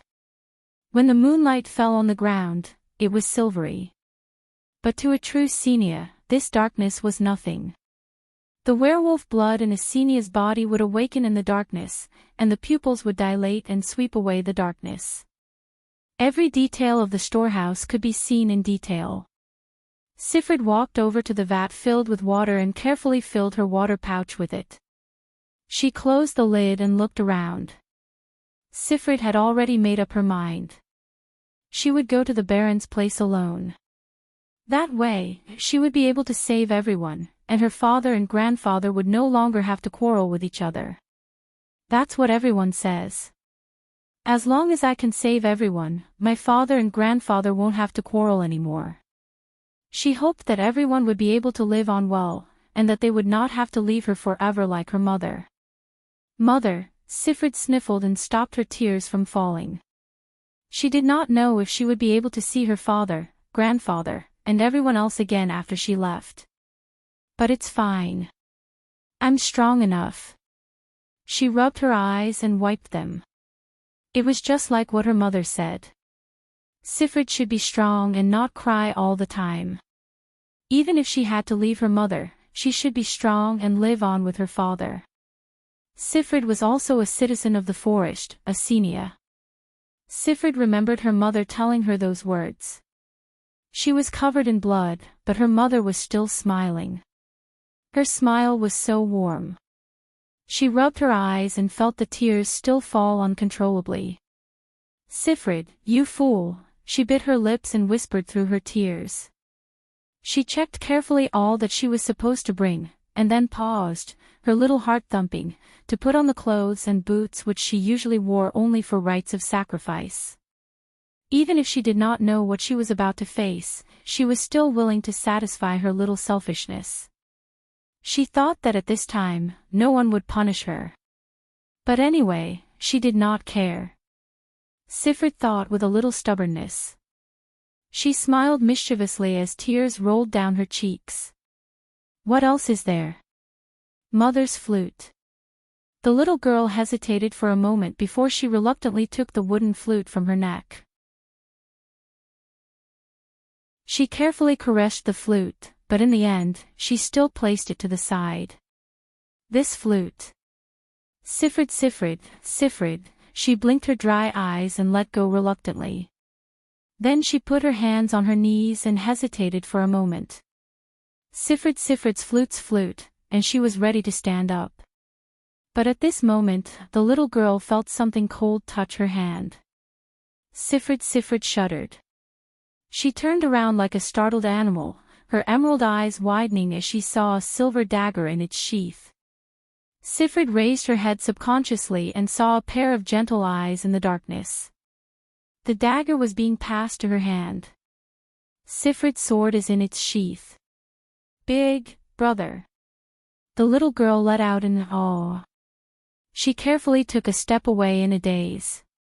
It was Brando. He stood motionless in the darkness and looked at Sifrid with an encouraging gaze. Remember to bring something to protect yourself when you go out, he said gently. Sifrid was stunned. A smile appeared on his face as he slowly walked out from the darkness. He sat down beside Sifrid and placed the dagger in her hand, then closed it for her. Big brother? Sifrid asked in confusion. Call me Brother Brendel. Brendel looked at her carefully. Her bravery and helplessness softened his heart infinitely, but it all turned into a smile in the end. So you're planning to go alone, Sifrid? He turned around and looked at her. The little girl lowered her head and did not answer. I know, Brando nodded and let out a long sigh. Come. Sifrid was startled. She raised her head in surprise and saw Brando extending his hand to her. He tilted his head and smiled at her. Brave lady, are you willing to let a knight accompany you on this journey?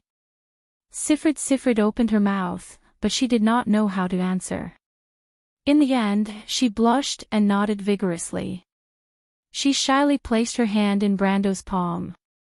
Brando chuckled and nodded. He held her hand and stood up with Sifrid. He looked back at the silver moonlight on the ground and smiled faintly. Very well. Let us go and see who the Baron is. Big brother. Sifrid turned to look at him. Don't worry, Sifrid, Brando calmly replied. Just like how the Senia people want to leave hope for their people, I also want to leave hope for myself. That's why, Sifrid, even if it's this world, I'll show you that I've defeated it. Even though it was late at night, the Baron's castle was still brightly lit. People were walking in and out of the hall, but Grodin's expression was gloomy. His cold gaze pierced through the arched stone windows of the castle and into the darkness. There was a line of plains under the night sky that was similarly lit up by flames. The 7 clerks stood next to the ruthless Baron. They hesitated, but no one dared to speak. In the end, it was Grodin's confidant who bowed and spoke in a low voice. My lord, the mercenaries are gathering outside the castle. I'm afraid our men won't be able to hold them back for long. Before he could finish his words, Grodin retracted his gaze and glared at him coldly. He choked on the second half of his words and swallowed them back into his stomach. Clang! Clang! Clang! Clang! The Baron swept the sumptuous dinner on the table in front of him to the ground with a wave of his hand. His sudden rage scared everyone present, and the servants immediately retreated in silence, fearing that they would be dragged out and hanged on the cross outside by this temperamental lord. The blood on the corpses of the mercenaries and adventurers was still wet. Fool! Grodin coldly said, let me ask you, why haven't Kyrie's cavalry returned yet? His confidant gulped and replied, they're probably blocked by the mercenaries outside the castle, probably. Grodin's eyes flashed with a cold light. I'm sorry, my lord. Our men can't leave the castle because the mercenaries are blocking the way. We can't get any news from them. Mercenaries, mercenaries, mercenaries again. Can't you think of a way? The Baron wanted to throw his fork at Grodin's face and roared, can't you just kill them all? Grodin's confidant was embarrassed. There were at least 10 groups of mercenaries and adventurers outside the castle. It was already Martha's blessing that they didn't take advantage of the situation to attack the castle. How could they possibly have the ability to kill them all? Moreover, I told you not to kill so many mercenaries during the day and to teach them a lesson. But you didn't listen and relied on Madara's undead army to support you. You didn't consider the consequences of your actions and caused so much trouble. In the end, it was his subordinates who were stupid. Of course, he could only think about it in his heart. If he really said it out loud, he would be courting death. He could only lower his head and wait for Grodin to change his mind. Grodin remained silent for a while. He also realized the problem. However, he wasn't too worried and coldly threw his fork to the ground. Where are the mercenaries from Madara? Should I call them? Grodin's confidant immediately raised his head. Of course. They are also involved in this matter. Just tell them the truth. I only want results. I don't want to see those filthy mercenaries in my territory tomorrow morning. Grodin waved his hand and coldly replied. Did he really kill them all? Everyone's expression changed. This was no small matter.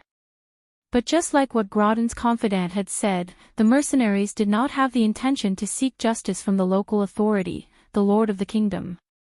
The bonfire burned fiercely, illuminating the faces of everyone present. The young sorcerer apprentice looked at everyone present with a cold face. His eyes swept over the faces of these people one by one. Among them, there were mercenary leaders, adventurer representatives, and some wandering mercenaries. But aside from the indignation on their faces, most of them had their own little schemes hidden in their hearts. The young apprentice sighed. He knew that it was impossible for him to take revenge today, but he couldn't accept the death of so many of his companions. He clenched his fists, but his expression was cold as he questioned, do you really not want to fight? So many of you have died, but you chose to remain silent. Have you ever thought that our lives are worthless in their eyes? That they can trample on us as they wish? Companions, friends, and comrades. Their bodies haven't even turned cold, and you've already accepted your fate. His question was like throwing himself into a bottomless pit. There would never be an echo. Everyone looked at each other, but no one answered. Are we just going to let it go? Someone in the crowd asked in a low voice. What else can we do? They are nobles. Another person replied dejectedly. Not only nobles, but lords as well, someone added. You think you can kill people as you wish just because you're a feudal lord? The young man said angrily.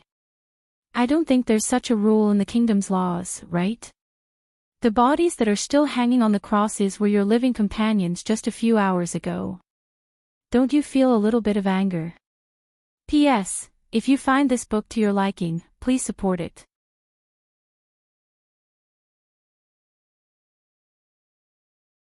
Chapter 220. After the young man finished his sentence, he took a deep breath and coughed twice. His face was ashen. But anger can't feed you, young man. One of the older mercenaries looked at him with pity and said, You talk to them about the law, but they talk to you about their fists. Their fists are big, but what can you do? We are all here, but they still don't care about us. Why?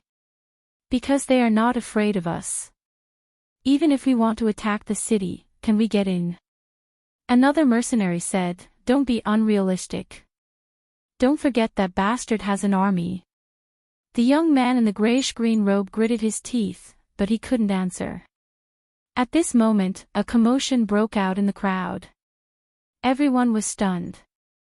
The mercenary group leaders immediately turned their heads and roared, What's going on? What's going on? What's going on? Boss, there are more people coming from the city. They have reinforcements. A mercenary near the city gate shouted. Hearing this answer, everyone frowned.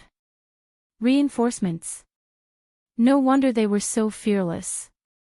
In fact, when Rothko led his men to the top of the city wall, they saw a huge crowd below the city gate.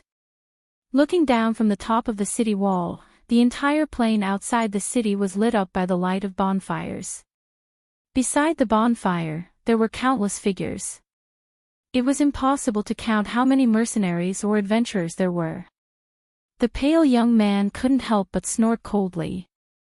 He turned around and looked at the rows of soldiers wrapped in black cloth behind him.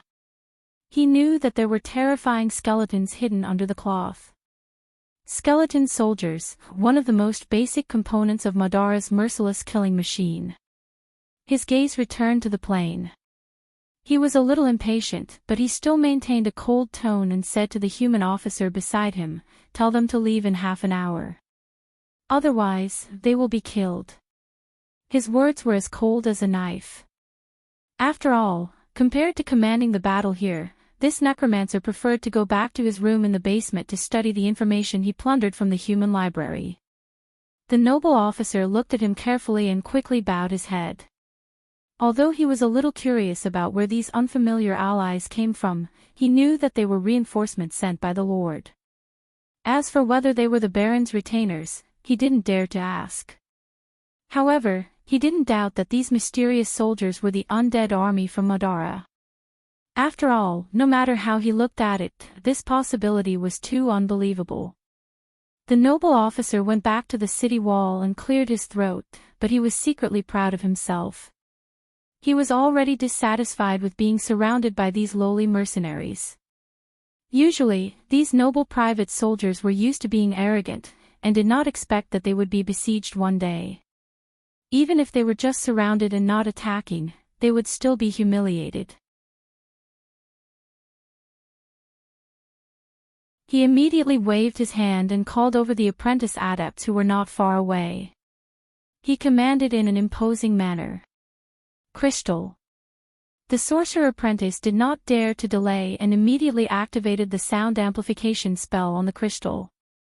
The noble officer nodded with satisfaction, as if he was the commander of Erwin's army. He cleared his throat and shouted to the people below the city wall. Listen to me, lowly commoners. Listen to me, lowly commoners. Grodden's subordinate's shout caused a huge commotion among the mercenaries.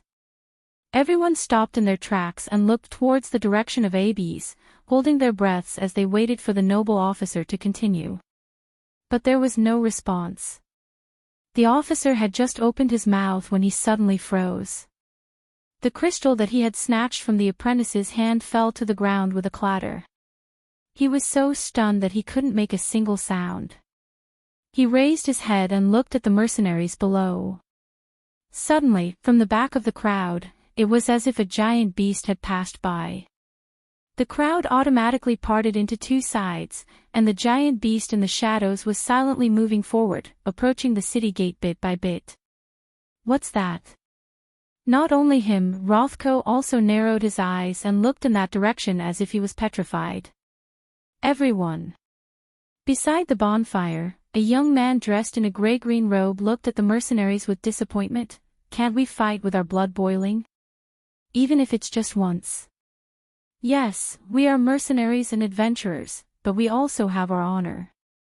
This honor is the honor of protecting our comrades on the battlefield. He looked at the others and asked, are we going to throw away this honor? But if we don't rely on our comrades, how can we still be called mercenaries? His words brought a silence, which seemed to echo the silence brought about by the distant shouts from above the gate. The mercenary commanders looked at each other, but they were still hesitant. They wanted to give their subordinates an explanation, but it wasn't as simple as saying it out loud. No one was willing to show weakness, but this was a direct challenge to the lord of the kingdom, a baron, and even the son of Count Randner. If they chose to fight, there would be no place for them in the kingdom in the future. This choice put them in a dilemma. The young man heaved a long sigh. I'm sorry, it seems that I've been too hard on you. He stood up and said, all right, but regardless, the souls on the cross need an answer. I know your difficulties. So, if you can't answer, I'll help you. If someone has to die, then let me die with my companions this time. I only hope that you will never forget this day. That cold-blooded baron not only trampled on the lives of your comrades, but also your dignity. He turned around and left after he finished speaking. But before he could take 2 steps, someone called out to him, young man. The young wizard apprentice stopped. Where there's life, there's hope. Did you forget the words that the Lord asked you to pass on? I think what he meant was that he might bring us justice one day. Do you believe that? The young man interrupted him with a cold snort. He turned around. Do you believe in such a perfunctory answer? Those so-called high and mighty figures, none of them are good. His words were suddenly cut off. The young man's pupils dilated. He watched in disbelief as the crowd behind him became restless. Then, layer by layer, they parted. It was like a receding tide, or an invisible giant beast that separated the crowd, forcing them to move to the sides. The bonfire dimmed slightly, and the temperature dropped rapidly. A layer of frost formed on the ground at a speed visible to the naked eye. Then, the young wizard apprentice took a deep breath. He had already seen the figure behind the crowd. A young man and a young girl, 1 man and 1 sword. 1 man, 1 horse, and 1 spear. Brando held Sifrid's hand and walked forward step by step. As he moved forward, the aura of a gold-ranked knight was like an invisible sword that separated the crowd. Those who were a step slower were almost suffocated by the cold aura. No one dared to stop him, and a wide path opened up between him and the south gate of Hades. No one dared to make a sound. All the mercenaries and adventurers present were silent as they watched the scene unfold. They watched as Brando passed through the crowd, and the mercenaries behind him maintained a certain distance from him as they silently followed him. It was like the relationship between a knight and a king. They also saw the young man holding the little girl beside him without saying a word. They slowly walked to the city gate and stopped. Everyone watched the scene unfold before their eyes. Sifrid also looked up at Brando, her emerald green eyes full of dependence. She placed her small hand in Brando's warm palm. The two of them walked through the dark forest and the wilderness under the night sky. Sifrid's heart was filled with this feeling. It was like the feeling between a mother and a father. It was warmth and stability. Brother Brando's hand was like a harbor. Brando also raised his head, his cold eyes reflecting the pale face of the noble officer. "What do you want me to hear?" The young man's voice was not loud, but it could be heard clearly in the silent camp. "Soldier." The noble officer on top of the city wall was stunned. He opened his mouth, but even though the young man only glanced at him, he felt as if a sword had pierced through his chest. He subconsciously turned around to ask Rothko for help, but he discovered that Rothko had already disappeared from the city wall. He groaned in his heart, but he was forced to answer Brando's imposing manner. I mean, you, all of you, disperse, or else, we will kill without mercy." A commotion broke out among the mercenaries below the city wall. They knew that the cold-blooded Baron would not joke around with them, and many of them began to waver when the order was given. Brando only nodded. "Is it over?" he asked. It's over." The noble officer's hands were drenched in cold sweat. He did not know why he was so scared. Even though the boy was still far away from him, he had the illusion that a sharp sword was hanging over his head. Brando nodded again. "Now, it's my turn to say." After he finished speaking, he took a step forward. He pressed the scabbard down with his left hand and held the hilt with his right hand. When the long sword was unsheathed, it looked like a silver ray. However, everyone saw the young man drawing a long silver line from bottom to top. But it was not a line. It was the trajectory of the sword. From bottom to top. A ripple moved forward along with Brando's sword. Before the wind pressure could reach the city gate, it had already caved in with a crack, and then it crumbled into powder in an instant. The ripples continued to move forward, and half of the fortress crumbled along with Brando's sword momentum with a loud rumble. The wind from the sword swept past, and like a castle made of sand blown away by the wind, a section of the city wall that was close to 10 meters long crumbled into powder in an instant. Brando swung his sword in a semicircle in the air and took a step back. He sheathed his sword. He returned it to its scabbard. With a soft crack, the long sword broke into 4 pieces. P.S. Asking for support, thank you.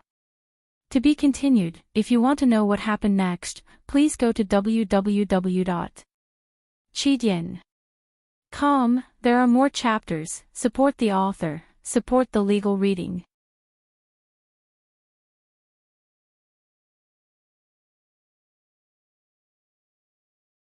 Chapter 221.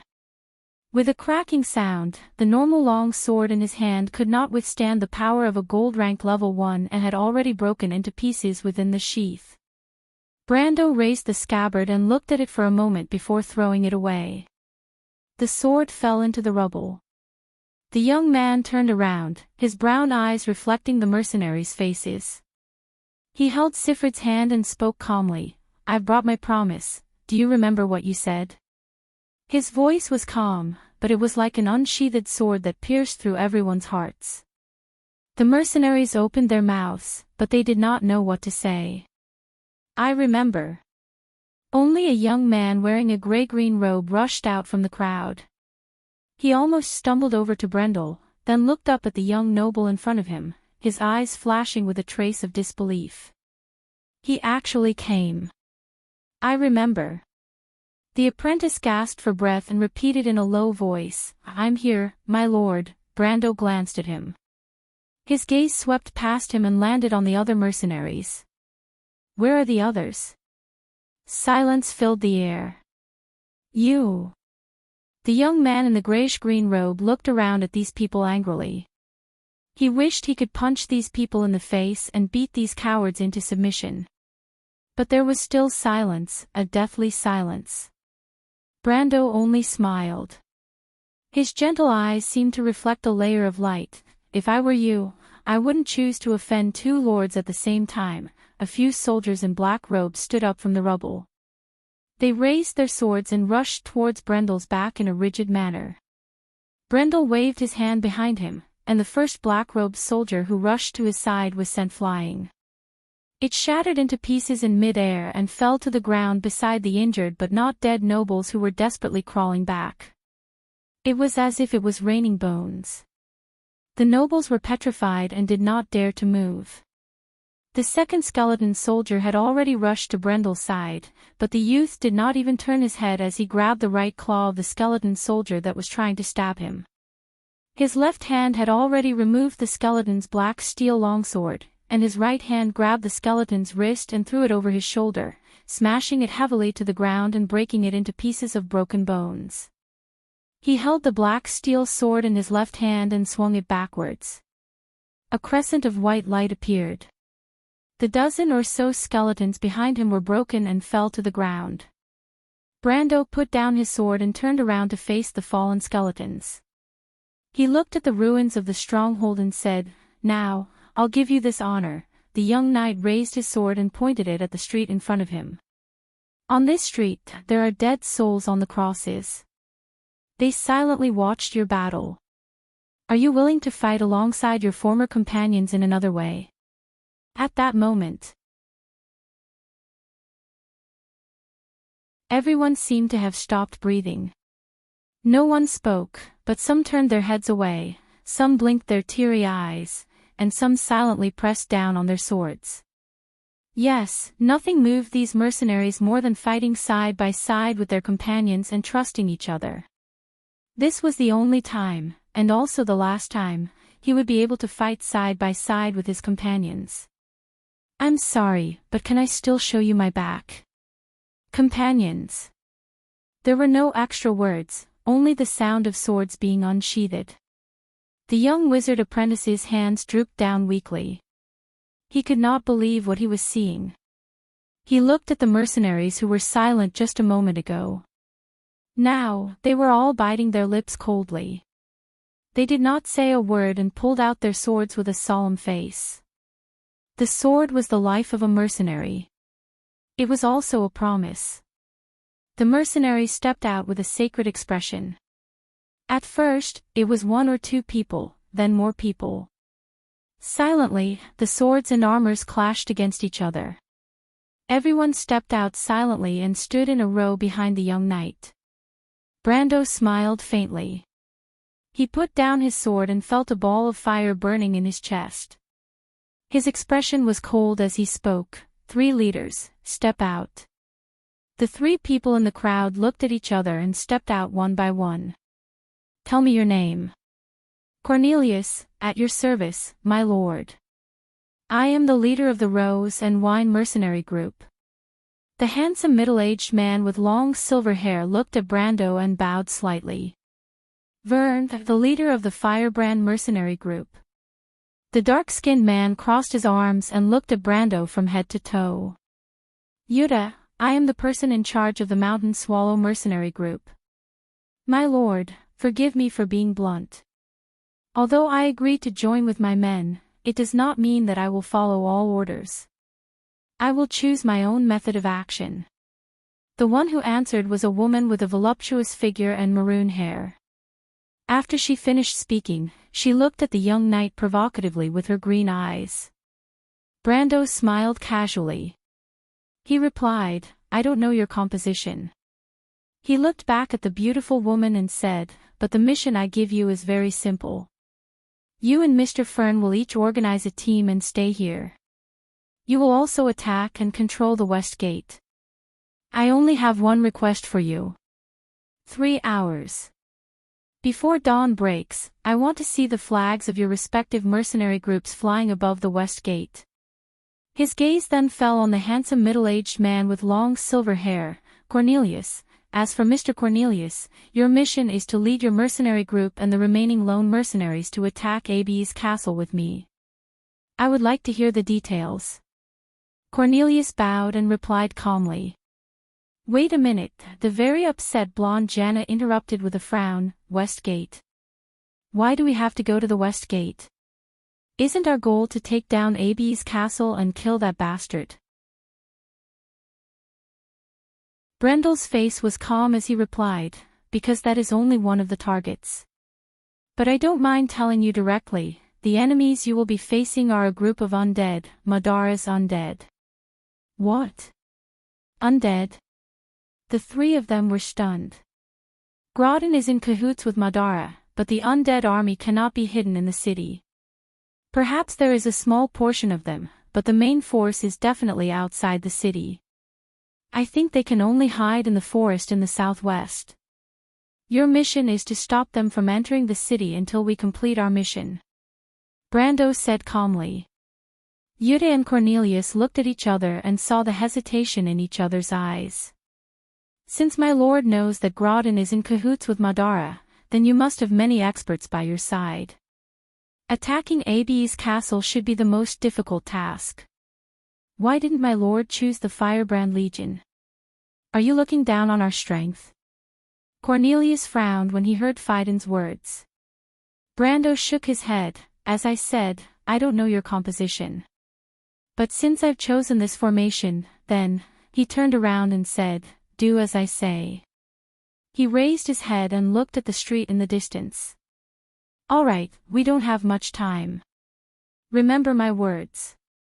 One side is glory, and the other is hell. I gave you a chance to choose, and I hope that when you look back on this moment in the future, you will have a clear conscience. But you won't even have the chance to look back. Now, those who are willing to accept this honor, follow me. Brendel held Sifrid's hand and walked forward, stepping on the gravel with a loud crunch. The three commanders could hear the cold threat in Brando's words, and their hearts trembled. She raised her head and looked at him in a daze. She blinked and said word by word, brother. Brendel. You don't have to fight for Sifrid, I heard.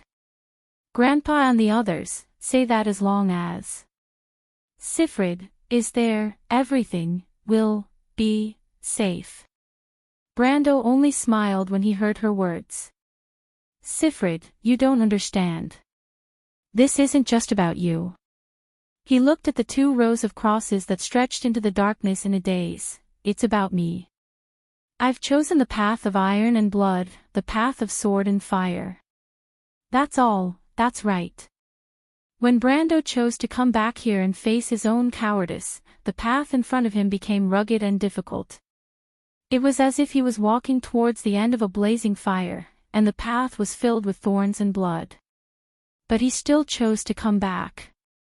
If his rage in the afternoon was just a momentary lapse in his thoughts, then the choice between Sifrid and the Senia was his final revelation.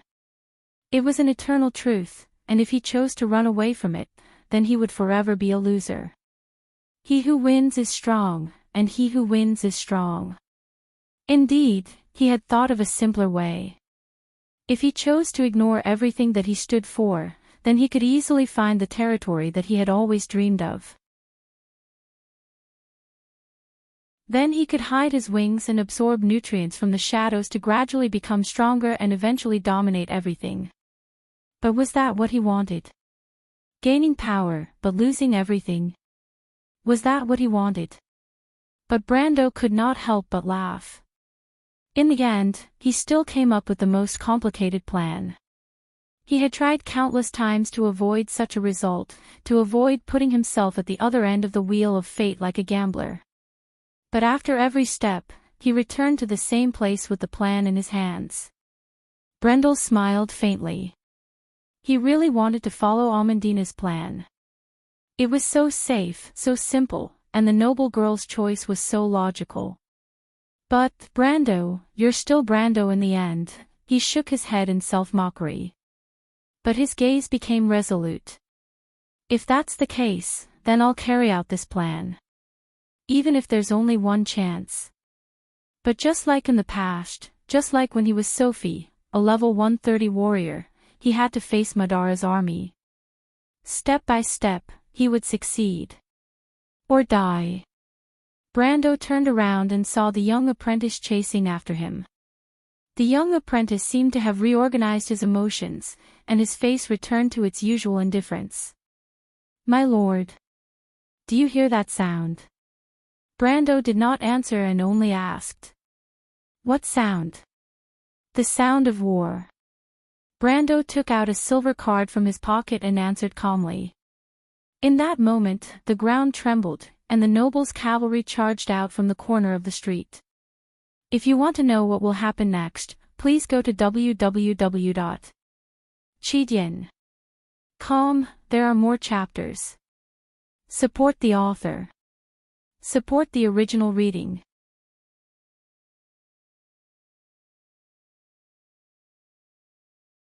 Chapter 222. The cold air churned in the night, and a rumbling sound came from afar. The noble cavalrymen in bright armor pulled down their metal masks in unison, and their long spears were laid flat in rows. Their warhorses neighed and rushed out from the corner of the street. At that moment, the earth trembled. But Brando just looked at these noble soldiers coldly. He held up the silver card in his hand with his index and middle fingers and threw it forward easily. "Unicorn Knight, enter," Brando read. The card drew an arc and fell to the ground. Everyone saw that at that moment, white light intertwined and gradually fell from the night sky. However, behind the curtain of light, the girl knight slowly passed through the door made of light with a silver shuttle in her hand. She and the horned warhorse held their heads high and appeared in the middle of the street with their spears in front of them. Summoner. The battlefield was stagnant.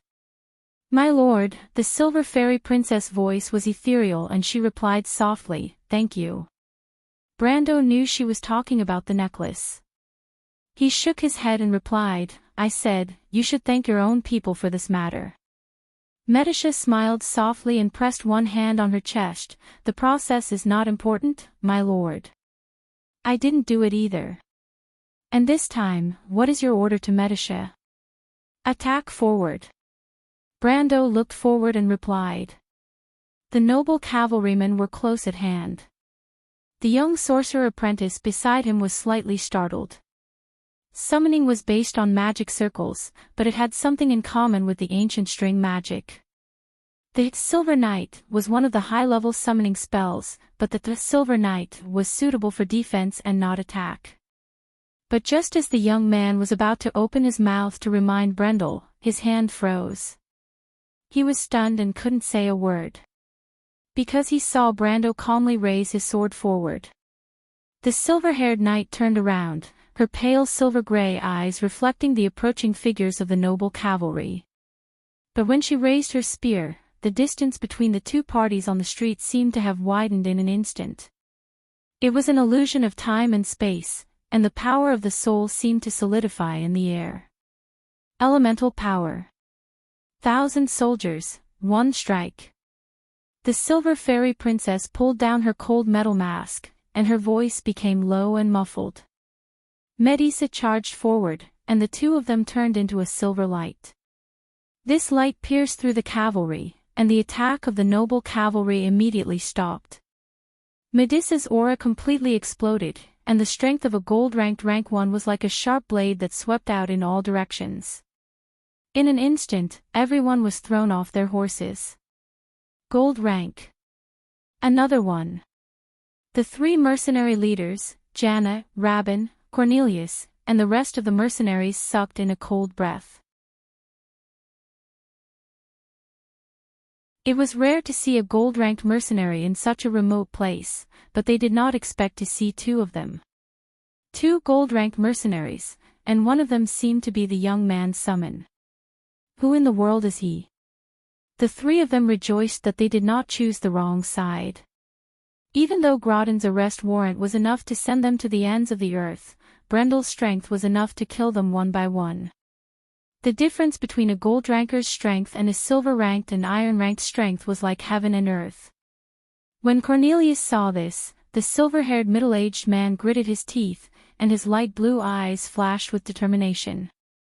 He drew his sword and waved his hand forward, "Members of the Rose and Wine, for our fallen comrades, fight! Fight!" The mercenaries behind the middle-aged mercenary leader stepped forward one after another in agreement.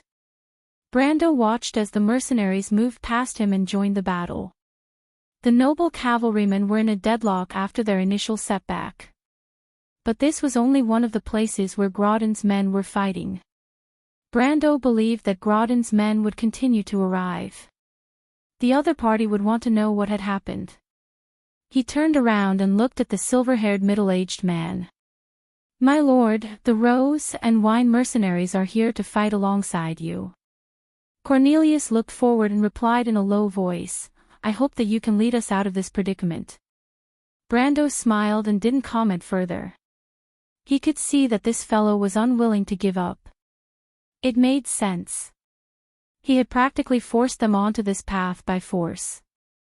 How could the other party be willing to give up just like that? But since he had chosen this path, he had to take it one step at a time. Of course, he would rely on these mercenaries, but he wouldn't be under their control. This was only the first move in this game of chess, and the killing had only just begun. He raised his sword and pointed it at Ferber Castle in the darkness. "Mr. Cornelius." "What?" The silver-haired middle-aged man was stunned.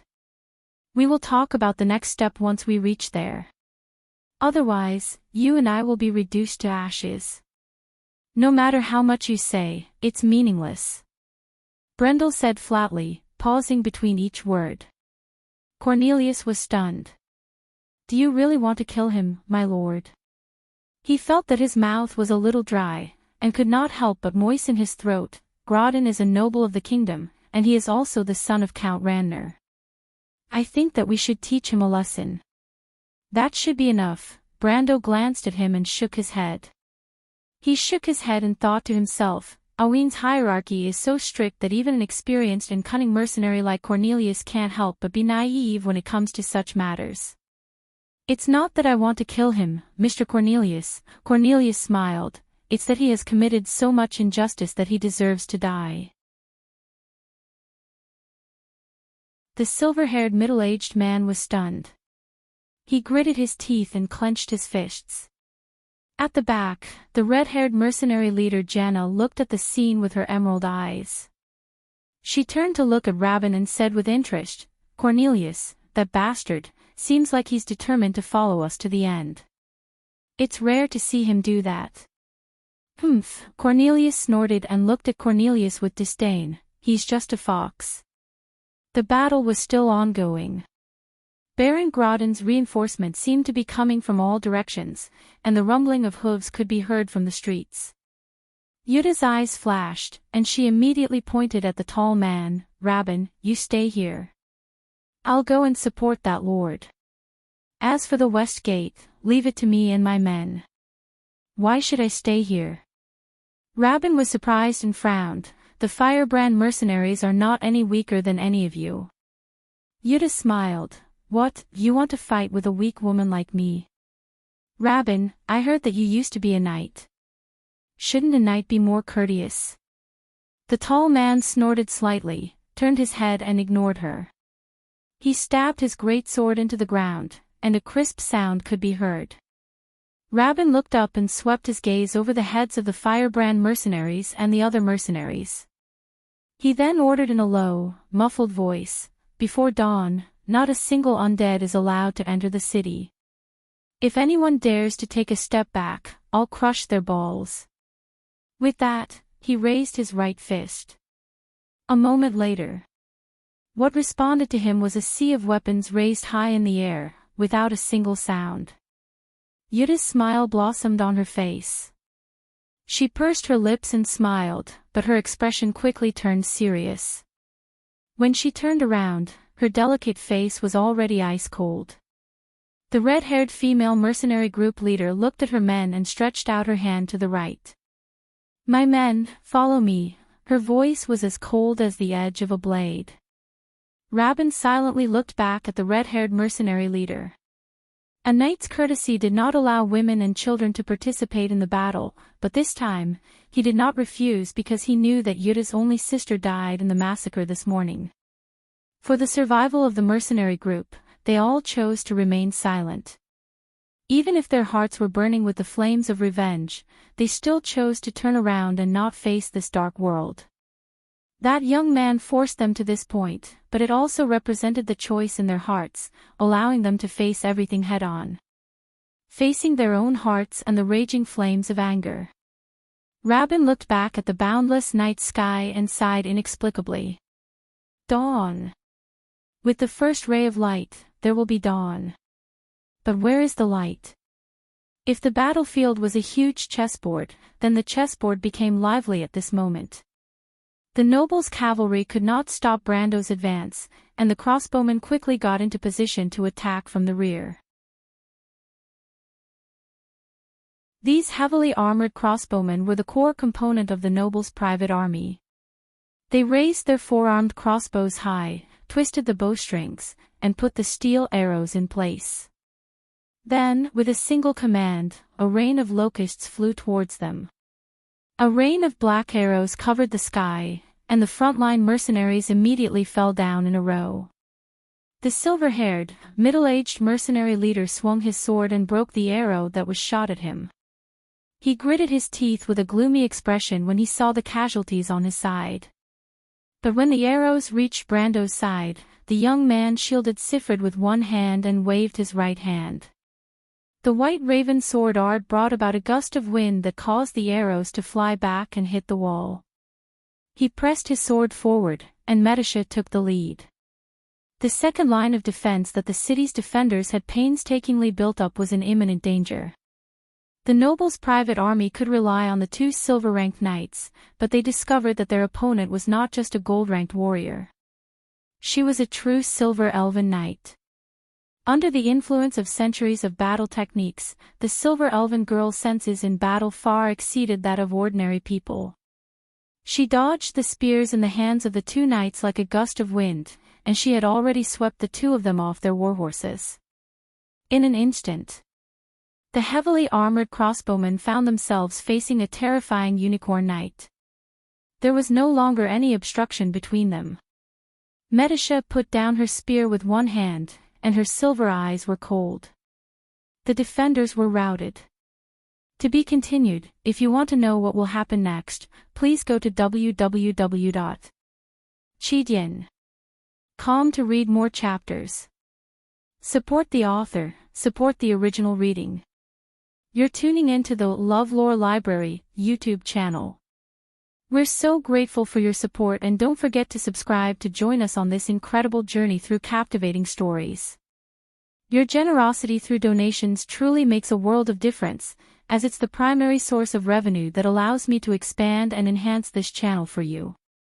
Thank you from the bottom of my heart for being a part of this adventure.